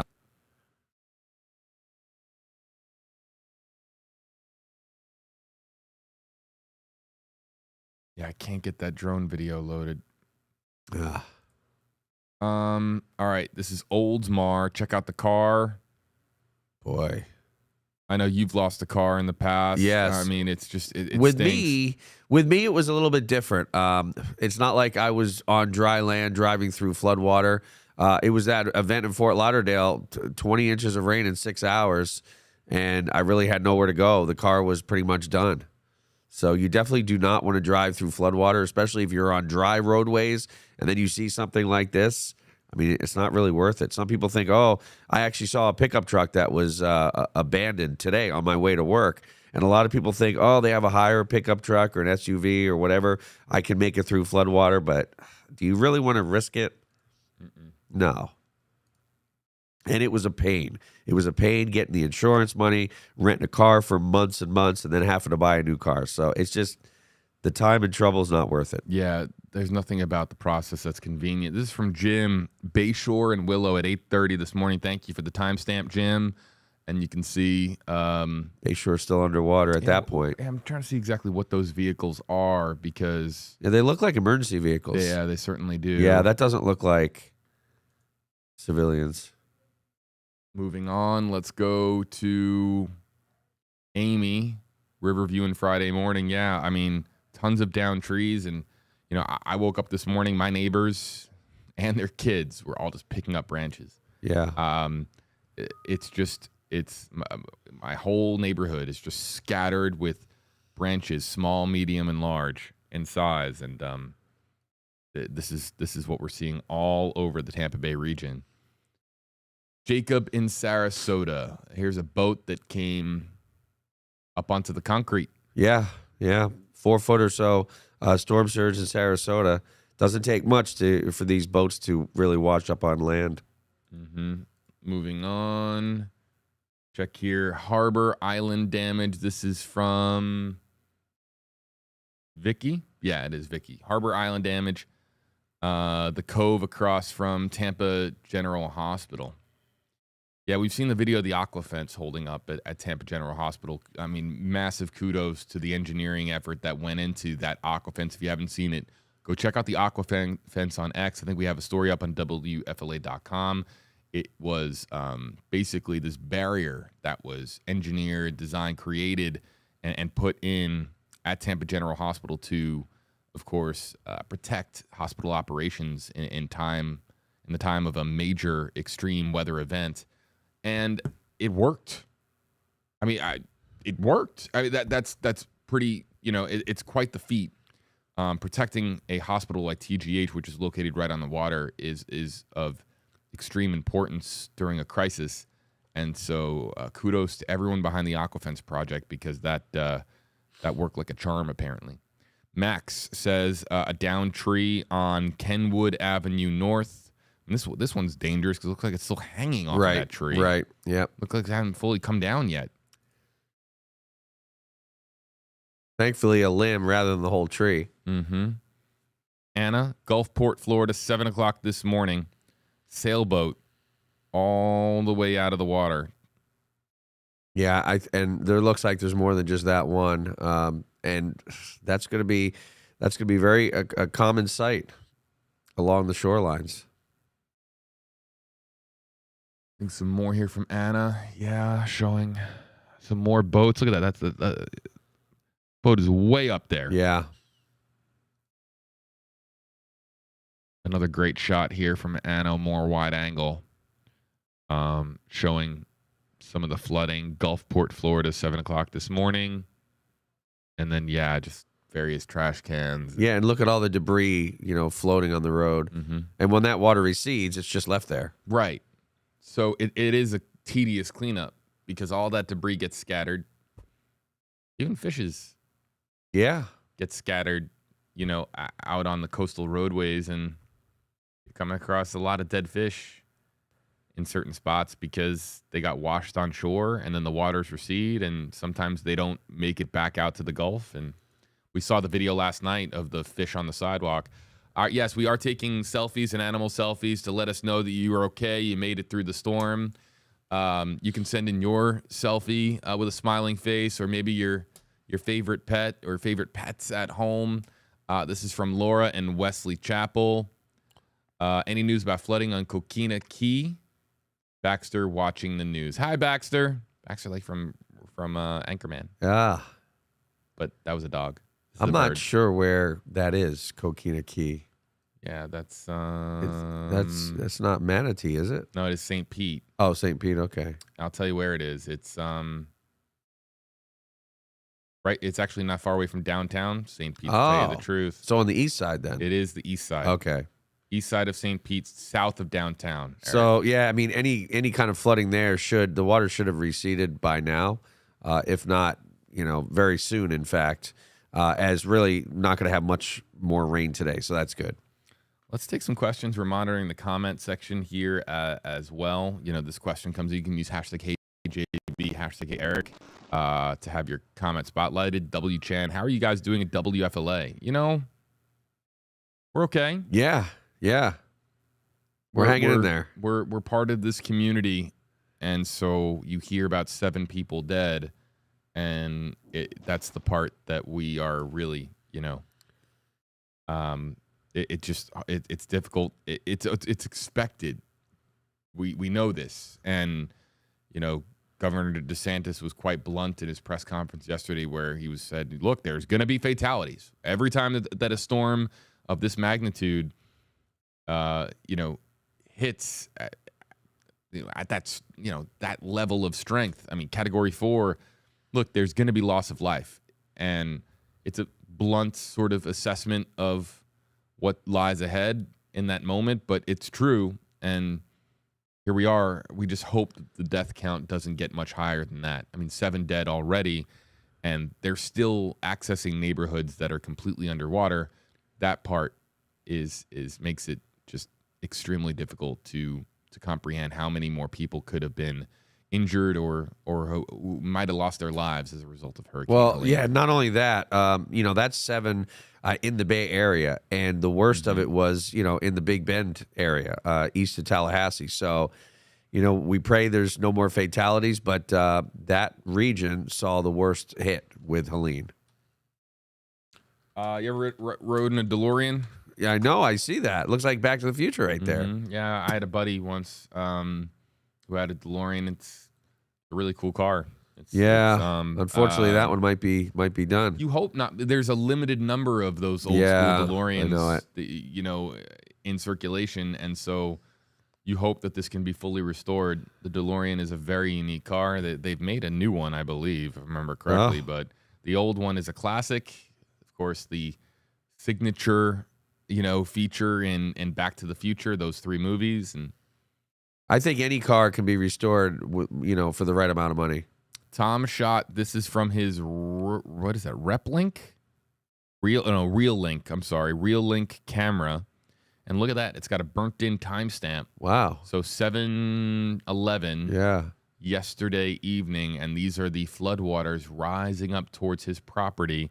He says this is Treasure Island, Sunset Beach, West Gulf Boulevard. Yeah, and I'm sure this got much worse, 10, 11 o'clock, and getting closer to the high tide. By the way, shout out to the folks at my neighborhood McDonald's this morning. I lost power overnight. Did you? Food wasn't really plentiful in the house this morning as a result.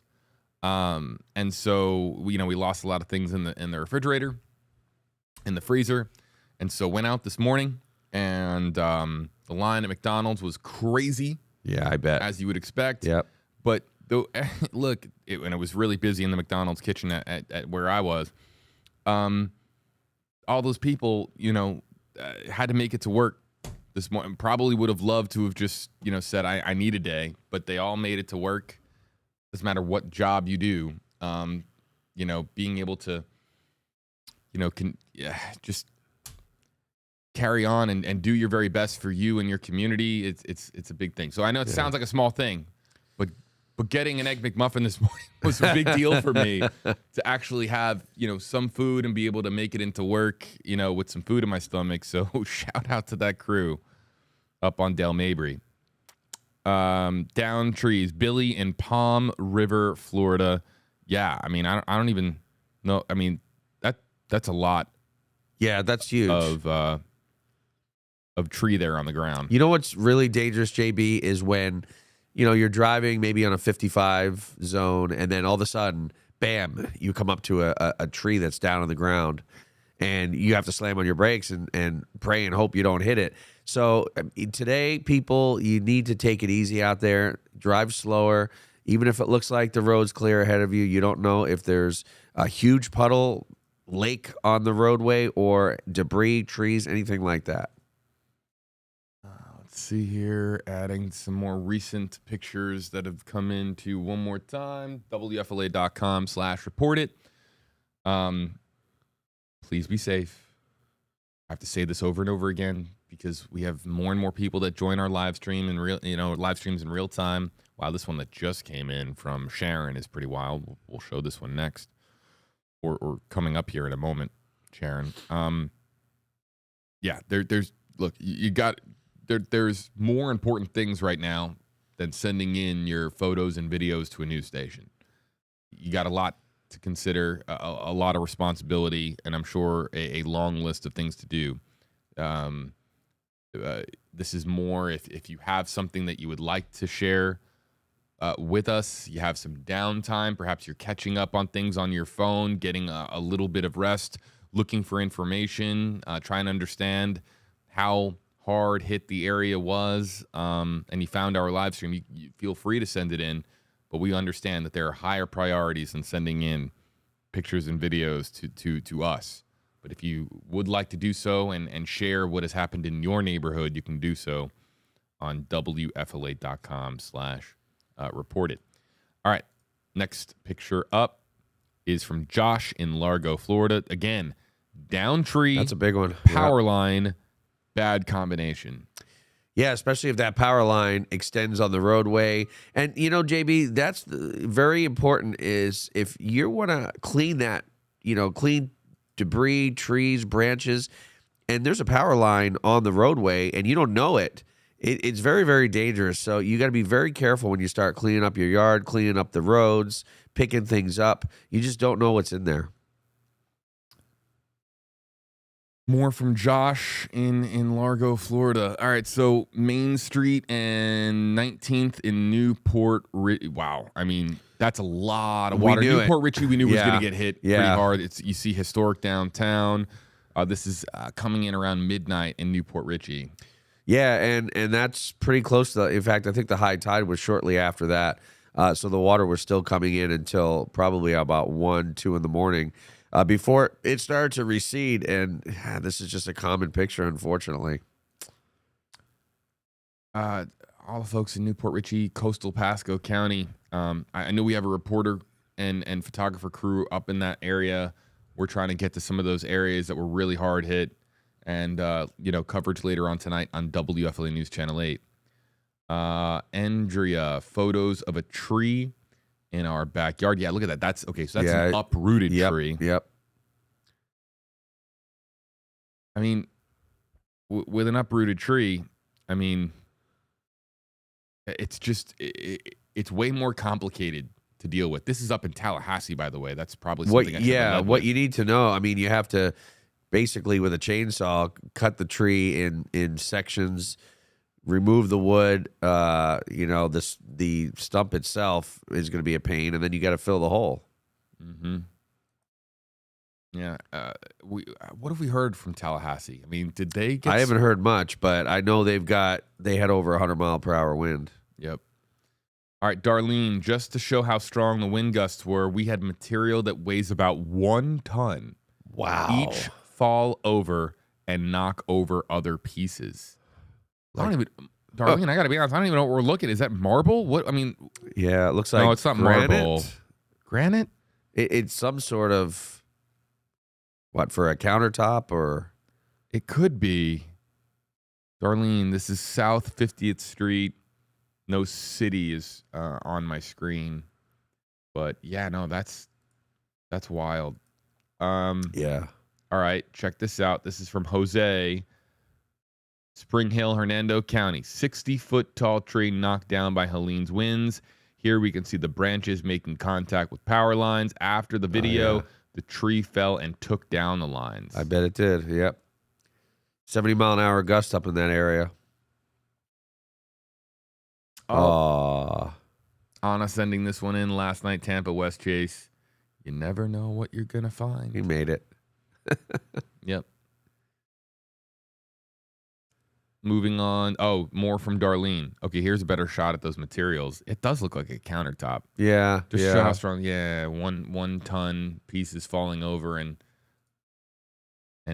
breaking. Photos of a tree in our backyard coming down, says Andre. This is again from Tallahassee. Some of these got and we're going to see a lot of that in North Florida, JB. A lot of trees down. More from Darlene.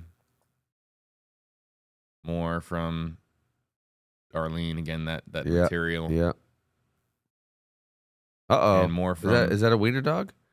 Might be. And, these all got mixed in together somehow between Darlene and Andrea. Now, a video of a tree in the backyard. Tallahassee. Yep. Look at that. Wow. And that's the thing, JB. You know, we talked about it yesterday. Some of these areas just not used to wind of this magnitude, and so trees that are rotted or weak, you know, they're just going to get blown over. Next up, more from Darlene. We'll continue on, and yeah. What do we got here? This is from Anna. Yeah, Tampa, West Chase last night. This really wasn't much of a rain event, was it? No, and we said that. We said it wouldn't be much of a rain event. I mean, the airport only got a couple of inches of rain out of this. Yesterday, I think it was about 1 2/3 inches. Thank God it wasn't a rain event, right? Because with the storm surge flooding, if we added 5, 6, 8, 16 inches of rain like Debbie, there would have been catastrophic flooding, even more so than what we're seeing along the coast and along the bay last night and today. This is Ken in Lake Magdalene. Neighbor's pine tree uprooted due to wind. I mean, trees, yep. To uproot a tree, what appears to be quite large like this, I mean, think of the force necessary. Pine trees are huge, as you know, JB, and it takes a lot to uproot a pine tree. Oh, we had this one in from Andrea earlier. We had this one in from Darlene earlier. Here we have the one from Sharon I noted earlier. A pontoon boat up. Wow. Wedged upwards onto a dock. This is in Ruskin on the Little Manatee River. And I tell you, a lot of people don't even think about storm surge in Ruskin or Apollo Beach or Gibsonton. But, yeah, it happened.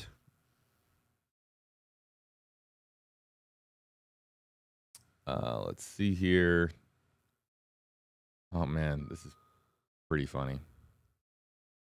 Want to laugh for a second? All right. If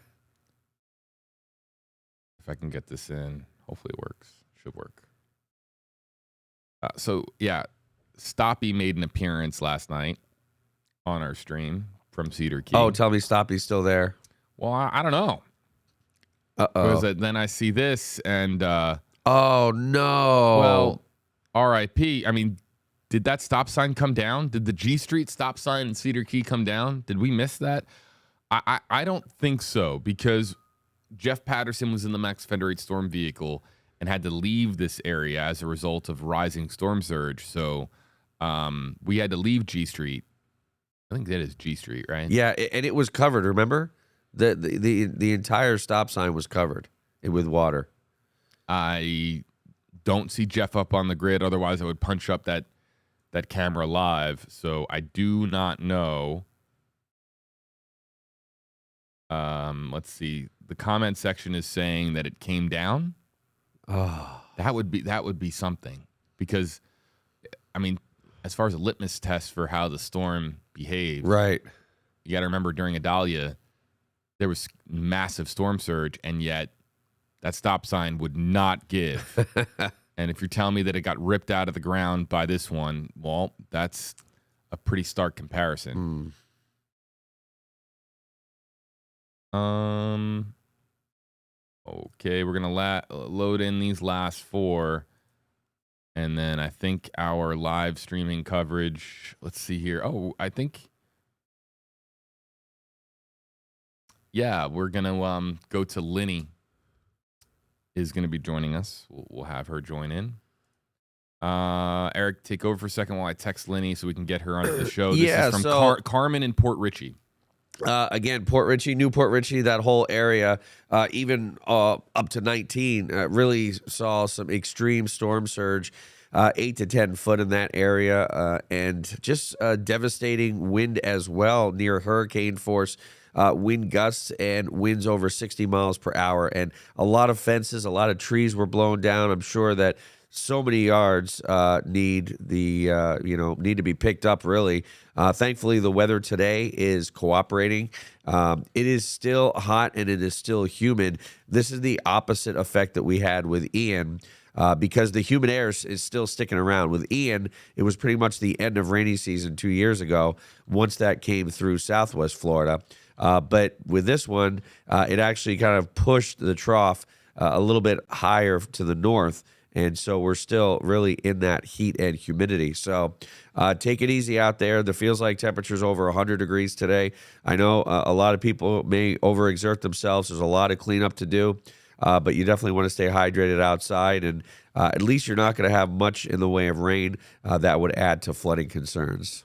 Again, taking in your pictures and photos from WFLA.com/report it. Folks, we're going to be joined here by a series of live reporters, as I understand it. So they have just gotten off the air after an extended run on the WFLA News Channel 8 morning shows. And so now they are available to join us on stream for a bit and break down what they have seen over the course of the day.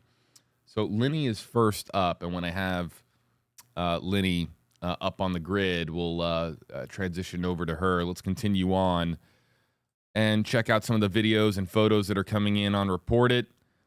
Carmen, more damage from Port Richey.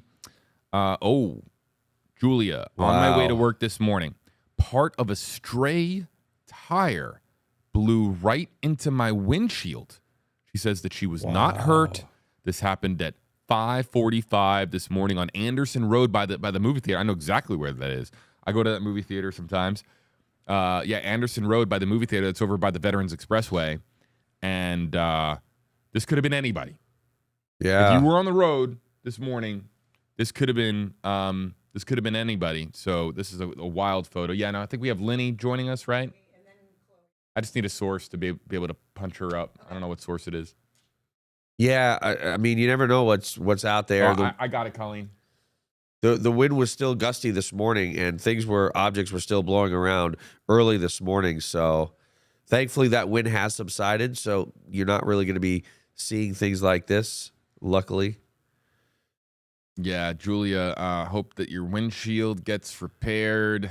And hope it was only the windshield. Yeah, she said that she was uninjured, so that is great. Yeah. Another picture. Oh, yeah, same car. Yeah, it looks like 10-4. Thank you. Looks like it pierced right through too. Big hole there. That's scary. It's very scary. Just a piece of tire debris. Yeah, I mean, whatever's out there, whatever storm surge may have blown onto roadways, and then the water recedes, and then things start blowing around. You never know. Absolutely wild. All right, check this out. Big round of applause for the power crews out there. We would love to see videos and photos and spotlight look at this. Oh, they must have been cutting that tree off the line. Yeah, it's a great video. You don't see enough of this. This Right. is, look, power lines and trees get tangled. It's extremely tricky work for the power crews to be able to restore power when Mother Nature and quite literally the trees that are falling onto those power lines are getting in the way. And this is the necessary work that is, part of getting power restored to thousands of people sometimes, is taking down a tree that has fallen onto a power line. So this is coming in from Lawrenceville, Georgia. Yeah. You know where Lawrenceville is? I don't. I don't, but definitely, we mentioned how many trees are in Georgia that aren't used to hurricane force wind, or in southern Georgia. East of Atlanta. Look at that. Yeah. That's pretty close to where the storm's at right now. That's a great video, David. Thank you for sending that. Yeah. I mean, I've seen work done like this in the past, but I've never really seen a video of a tree that large, coming down from a crew high up like that. Yeah. I bet there's a lot of that going on up in Atlanta. WFLA.com/report it is where you can send in your photos and videos, selfies too, if you want to send, a video or a picture of you guys with a smile on your face that you've made it through the storm. Let us know you're doing okay out there. We hope everyone's okay out there. Still more than 1 million people without power in Florida. 7 people reported dead in the Tampa Bay area alone. We have more press conferences that are taking place right now, and we have them streaming live on WFLA.com. We'll continue to update you as we learn more information about the aftermath of Hurricane Helene. It's just I think we're still coming to grasp with exactly how much damage, the loss of life, and how long it's going to take to rebuild. The number doesn't really matter all that much to me because it's hard for us to comprehend when you're talking about in the hundreds of millions of dollars or even more than $1 billion or $2 billion in damage. Whether it's in the hundreds of millions of billions, it's just a very large number associated with just how much damage has been caused. No doubt this has caused significant damage to Florida, and it will take a lengthy time to rebuild.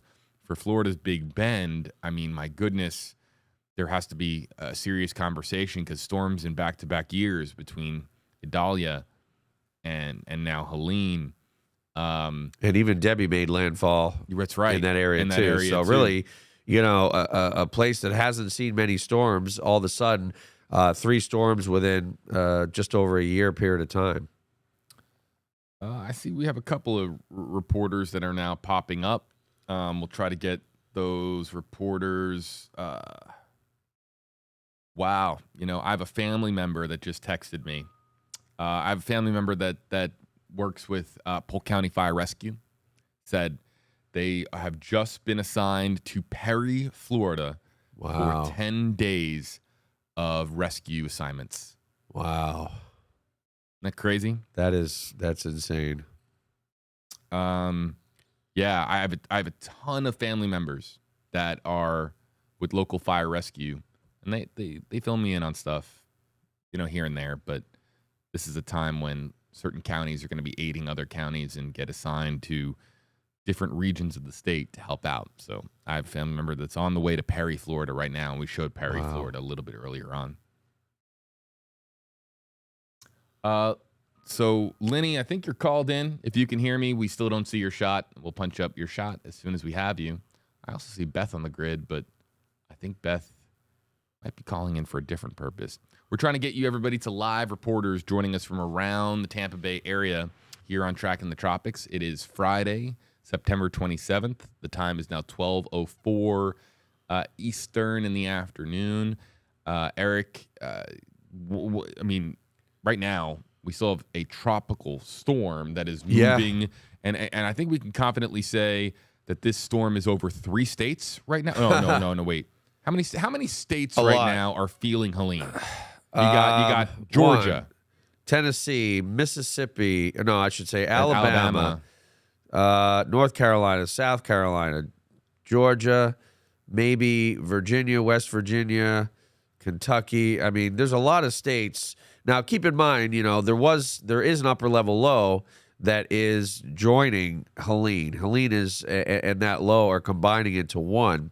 So some of that rain and cloud cover, whatnot, it is associated with that upper level low, but a lot of it is associated with Helene. So a good 8 or so states at least, even, Ohio, Indiana, and Illinois. And what I'll do is I'll bring up the radar so you can see where the rain is at, because right now you're just looking basically at cloud cover. So here's our local radar.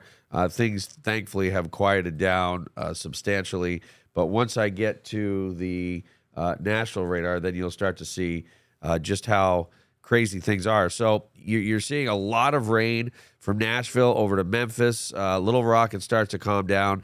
Lexington, all the way northward into it looks like Indianapolis. Chicago is dry. Columbus, Ohio. Look at that, almost into Pittsburgh. And the really strongest bands that are still producing possible tornadoes in Raleigh down toward Wilmington, North Carolina, right?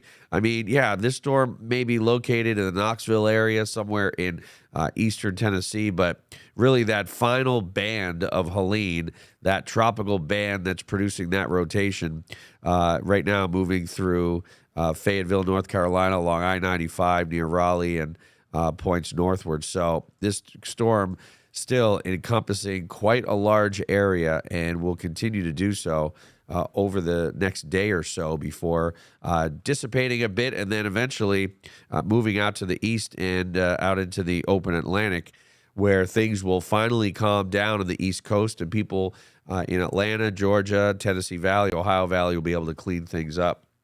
So Yeah, JB, pretty big storm there. We've just got a couple of stray rain bands that are moving through eastern Hillsborough County right now, but really not too much going on our radar. We'll loop this so that you can see what's really coming out in the Gulf of Mexico. There's not much left.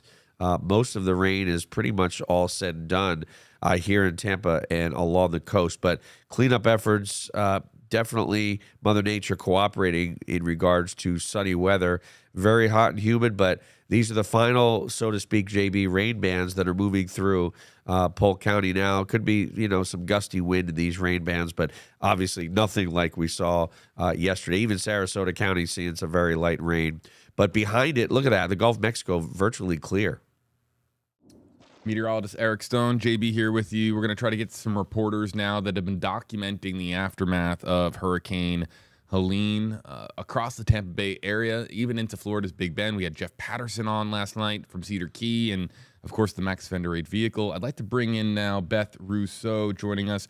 I believe, Beth, that you are joining us from Citrus County, if I'm not mistaken. Can you fill us in on your location? And let's just check in on you. How you doing out there?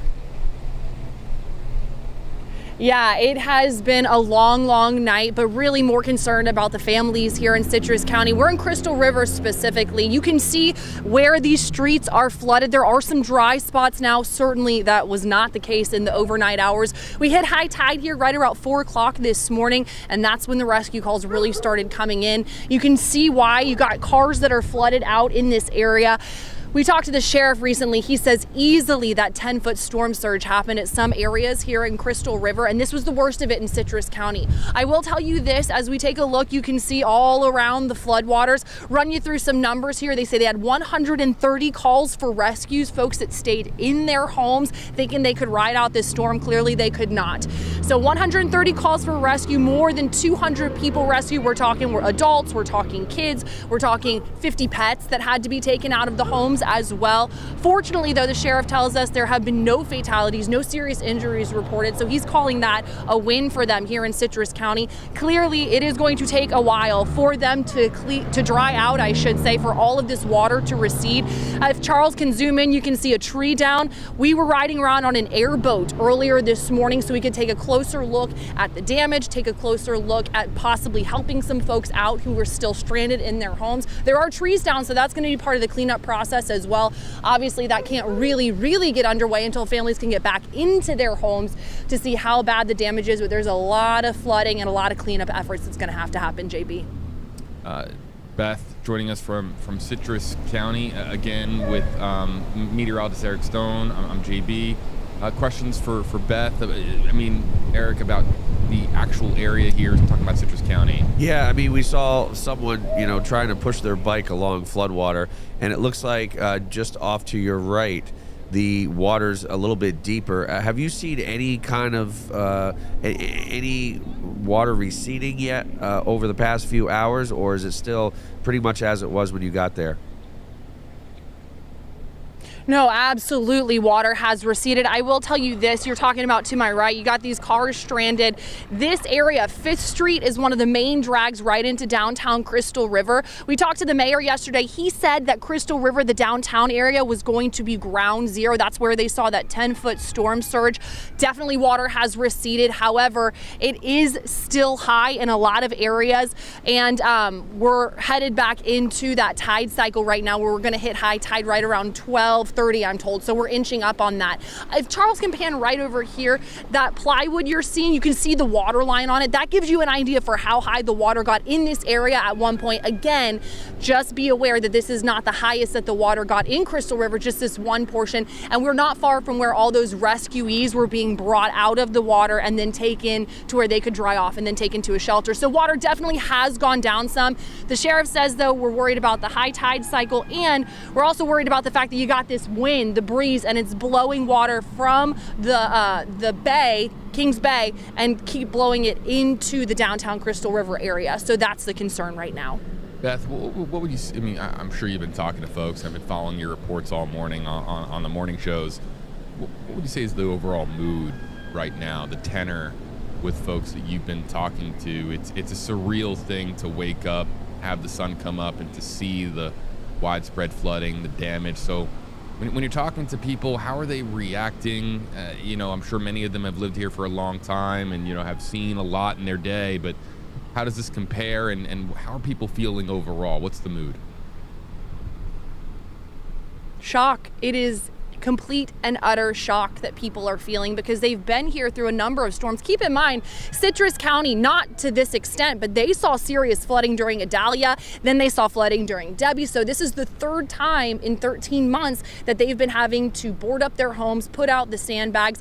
Through all of that, though, even many of them referencing the no-name storm back in '93, they say they have never seen flooding like this before. And it is historic. 10-foot storm surge, the sheriff says, is absolutely historic for this area. And that's why a lot of people tell us that they did stay in their homes. They say for all those other storms, they stayed, they were fine, wasn't an issue. But when you're seeing this flood water, yeah, it's just inches on my boot right now. But earlier this morning, when we hit high tide between 3 and 4 o'clock this morning, water rose from inches to feet in a matter of minutes. And so it happened very, very quickly. We talked to one man who's lived here for decades, since the 1960s. And he says that he woke up at 4 o'clock, walked outside his home, looked around, his yard was dry, carport was dry. He went back to bed. 5 o'clock in the morning, he woke up. There were 3 feet of water in his home. And he was in tears. He says, I never thought that I could have feet of water in my home, and today that's his reality. And he hasn't even been back to his home because, like I said, streets still flooded, feet of standing water in some of these areas. So people are going to have to go through that period of shock, and then I'm sure a little bit of grief and devastation when they get back to see the actual damage inside their homes. Beth Russo reporting for us in Citrus County. Beth, take care out there. All the best. Say a thanks to Charles for joining us here on stream. I'm sure it's been a very long morning of doing a lot of live shots, so we appreciate you taking time to join us on stream and updating our audience on WFLA.com. Appreciate y'all. All right, everybody, back here with you live. We're going to start the Q&A portion of the live stream and try to bring in as many comments as possible. I think a lot of questions with this storm, Eric, have been answered by what has occurred in real time over the last 12 hours. So the Q&A will not be as long as we normally do. Sometimes we answer questions for an hour, hour and a half. We're going to answer just a few questions out of the Facebook Live and YouTube Live comment section. Perhaps we can help people out, get out some good information, provide clarity. If you use hashtag HeyJB, hashtag HeyEric, we'll take a few questions here on the live stream. And we'll also check in with WFLA.com/reported as well to see if there's any new pictures or videos coming in that we can share with our audience. Anything you want to add, Eric, before I start to punch in some of these questions? No, I mean, thankfully, all cleanup efforts, at least Mother Nature is cooperating with a lot of sun. There's really not much more rain expected, especially along coastal communities for today. So at least that's the good news out of this. Let's see here. Allie wants to know, is there any rescue services with food and water? Worried for my family in Live Oak and Lake City. They say that trees took down all the power lines. We'll be updating WFLA.com, Allie, with information. Hopefully that'll be able to help out. Anything to add here, Eric? Well, I mean, yeah. it's difficult. It's difficult at the moment to talk about a specific location on the map. I do know that there are going to be a lot of services that are going to pool together their resources to help out communities that have really struggled and been hit hard. But Eric, what do you want to add here? I know Lake City, 100-mile-an-hour wind gusts or more. A lot of trees down, power out in that area. So it may take a little while before things are restored there. Let's come here to Chelsea. I see your comment. We're gonna get that loaded up. But yeah, I mean, Steve, if you want a distraction, football's a good one. Any word of the Tampa Bucks and Eagles game? Will they play Sunday? I think so. Yeah, they're going to play. Yeah, 1 o'clock. 48 hours between now and then to get ready. And that will be a very, very, like people are asking, why, is sports a big deal in a situation like this? That can be a very, very helpful distraction to get your mind off of your home being flooded or your car being destroyed. And so the anticipation is, yes, football will be played this weekend. Let's get to Chelsea's comment because it's not the one that really people want to think about at the moment, but it's important. any confidence to rumors of another storm brewing? The tropics are not quiet, Eric. No, the tropics are pretty active. There is an area in the Caribbean, but I just looked at the models, and any of the forecast models that do develop this new system take it over the Yucatan toward Mexico, well to the west of the western area of Florida, or in fact, even the Panhandle. So there's a couple systems out in the Atlantic. I'm not really concerned about those. They could develop, but I think they'll take more of a northeast trajectory and stay away from Florida. I know, the next people are thinking, when's the next one? What's the next one? But for now, I don't think there is a next one over the next several days to a week or two. But of course, we're monitoring it. It's going to be a very active October, and I wouldn't be surprised if we saw a number of named storms in November too. All right, couple more. Clyde wants to know, #Hey Eric, what might explain the lack of East Coast storms in recent years? It seems like the Big Ben keeps getting hit. Yeah, look, the northern Gulf Coast, northeastern Gulf Coast has gotten slammed in recent years. We're used to every now and again getting a storm like a Superstorm Sandy or other storms that have, hit the East Coast and northeastern United States. Why does the East Coast and the Northeast perhaps even not get hit as much? Well, you've got the big Bermuda high, and the storms have been really following to the south of that. You've also had early season cold fronts and troughs really pushing through. Several weeks ago, we had a cold front here that just kind of sat just off to our north. And, to the east of that, storms are being really guided back out into the Atlantic. So you start to see those storms in the Atlantic coming this way, and then all of a sudden they're turned to the north, right? We've seen a lot of that over the past couple of years. We see these huge troughs that dig down in the eastern part of the country, move out into the Atlantic, and kind of guide these storms back up to the north and out to sea. So thankfully, that's been something that's really saved the east coast of Florida. But, it's all about timing. If storm does form, if that Bermuda high is sitting there and maybe it's a little bit further to the north and a storm rides the southern end of that high, it's not out of the question, of course. Janet says, will Helene's name be retired? Yeah, I think so. Yeah. And that's just because of the damage, of the right? strength. Yeah, the strength. Well, not only that, but it's the extensive damage so far inland. I mean, into Georgia. And we saw the video, northeast of Atlanta of, power crews cutting trees down off power lines. Yeah, this one's definitely going to be retired. Let's go to this. Patty says, storms from Helene in St. Louis? Well, it's more like part of the cutoff low, but those two features are combining. And you can see on our national radar that St. Louis is still getting some of that rain. So, yes. I routed this incorrectly, I think. Okay, let's come back here. Okay. And I think that there was one more comment we're going to try to get in. Yeah, it's going to be the last comment that we get in. James says, hashtags for us both. Any news on town and country? My place is in Cortland Bayport in flood zone A, and I haven't found anything as to the extent of the flooding, hoping that my place isn't flooded. Flood zone A, likely town and country. Eric, yeah, I mean, the waters has been receding. Here in downtown Tampa, we had, 3 foot of water outside, and I was a little nervous coming in this morning thinking, uh-oh, am I going to have to wade through water again? But all the water has receded. And so, all around the bay, we're starting to see that happen. So in town and country, I think, maybe okay to go back and see. Christopher, hey, JB, how far north will this storm go, Eric? So, right now it's pretty much in eastern Tennessee. It's going to, and I'll show the cone again. It's not really going to do much more because it's becoming less tropical, but still is, believe it or not, which is so interesting. So here is the cone.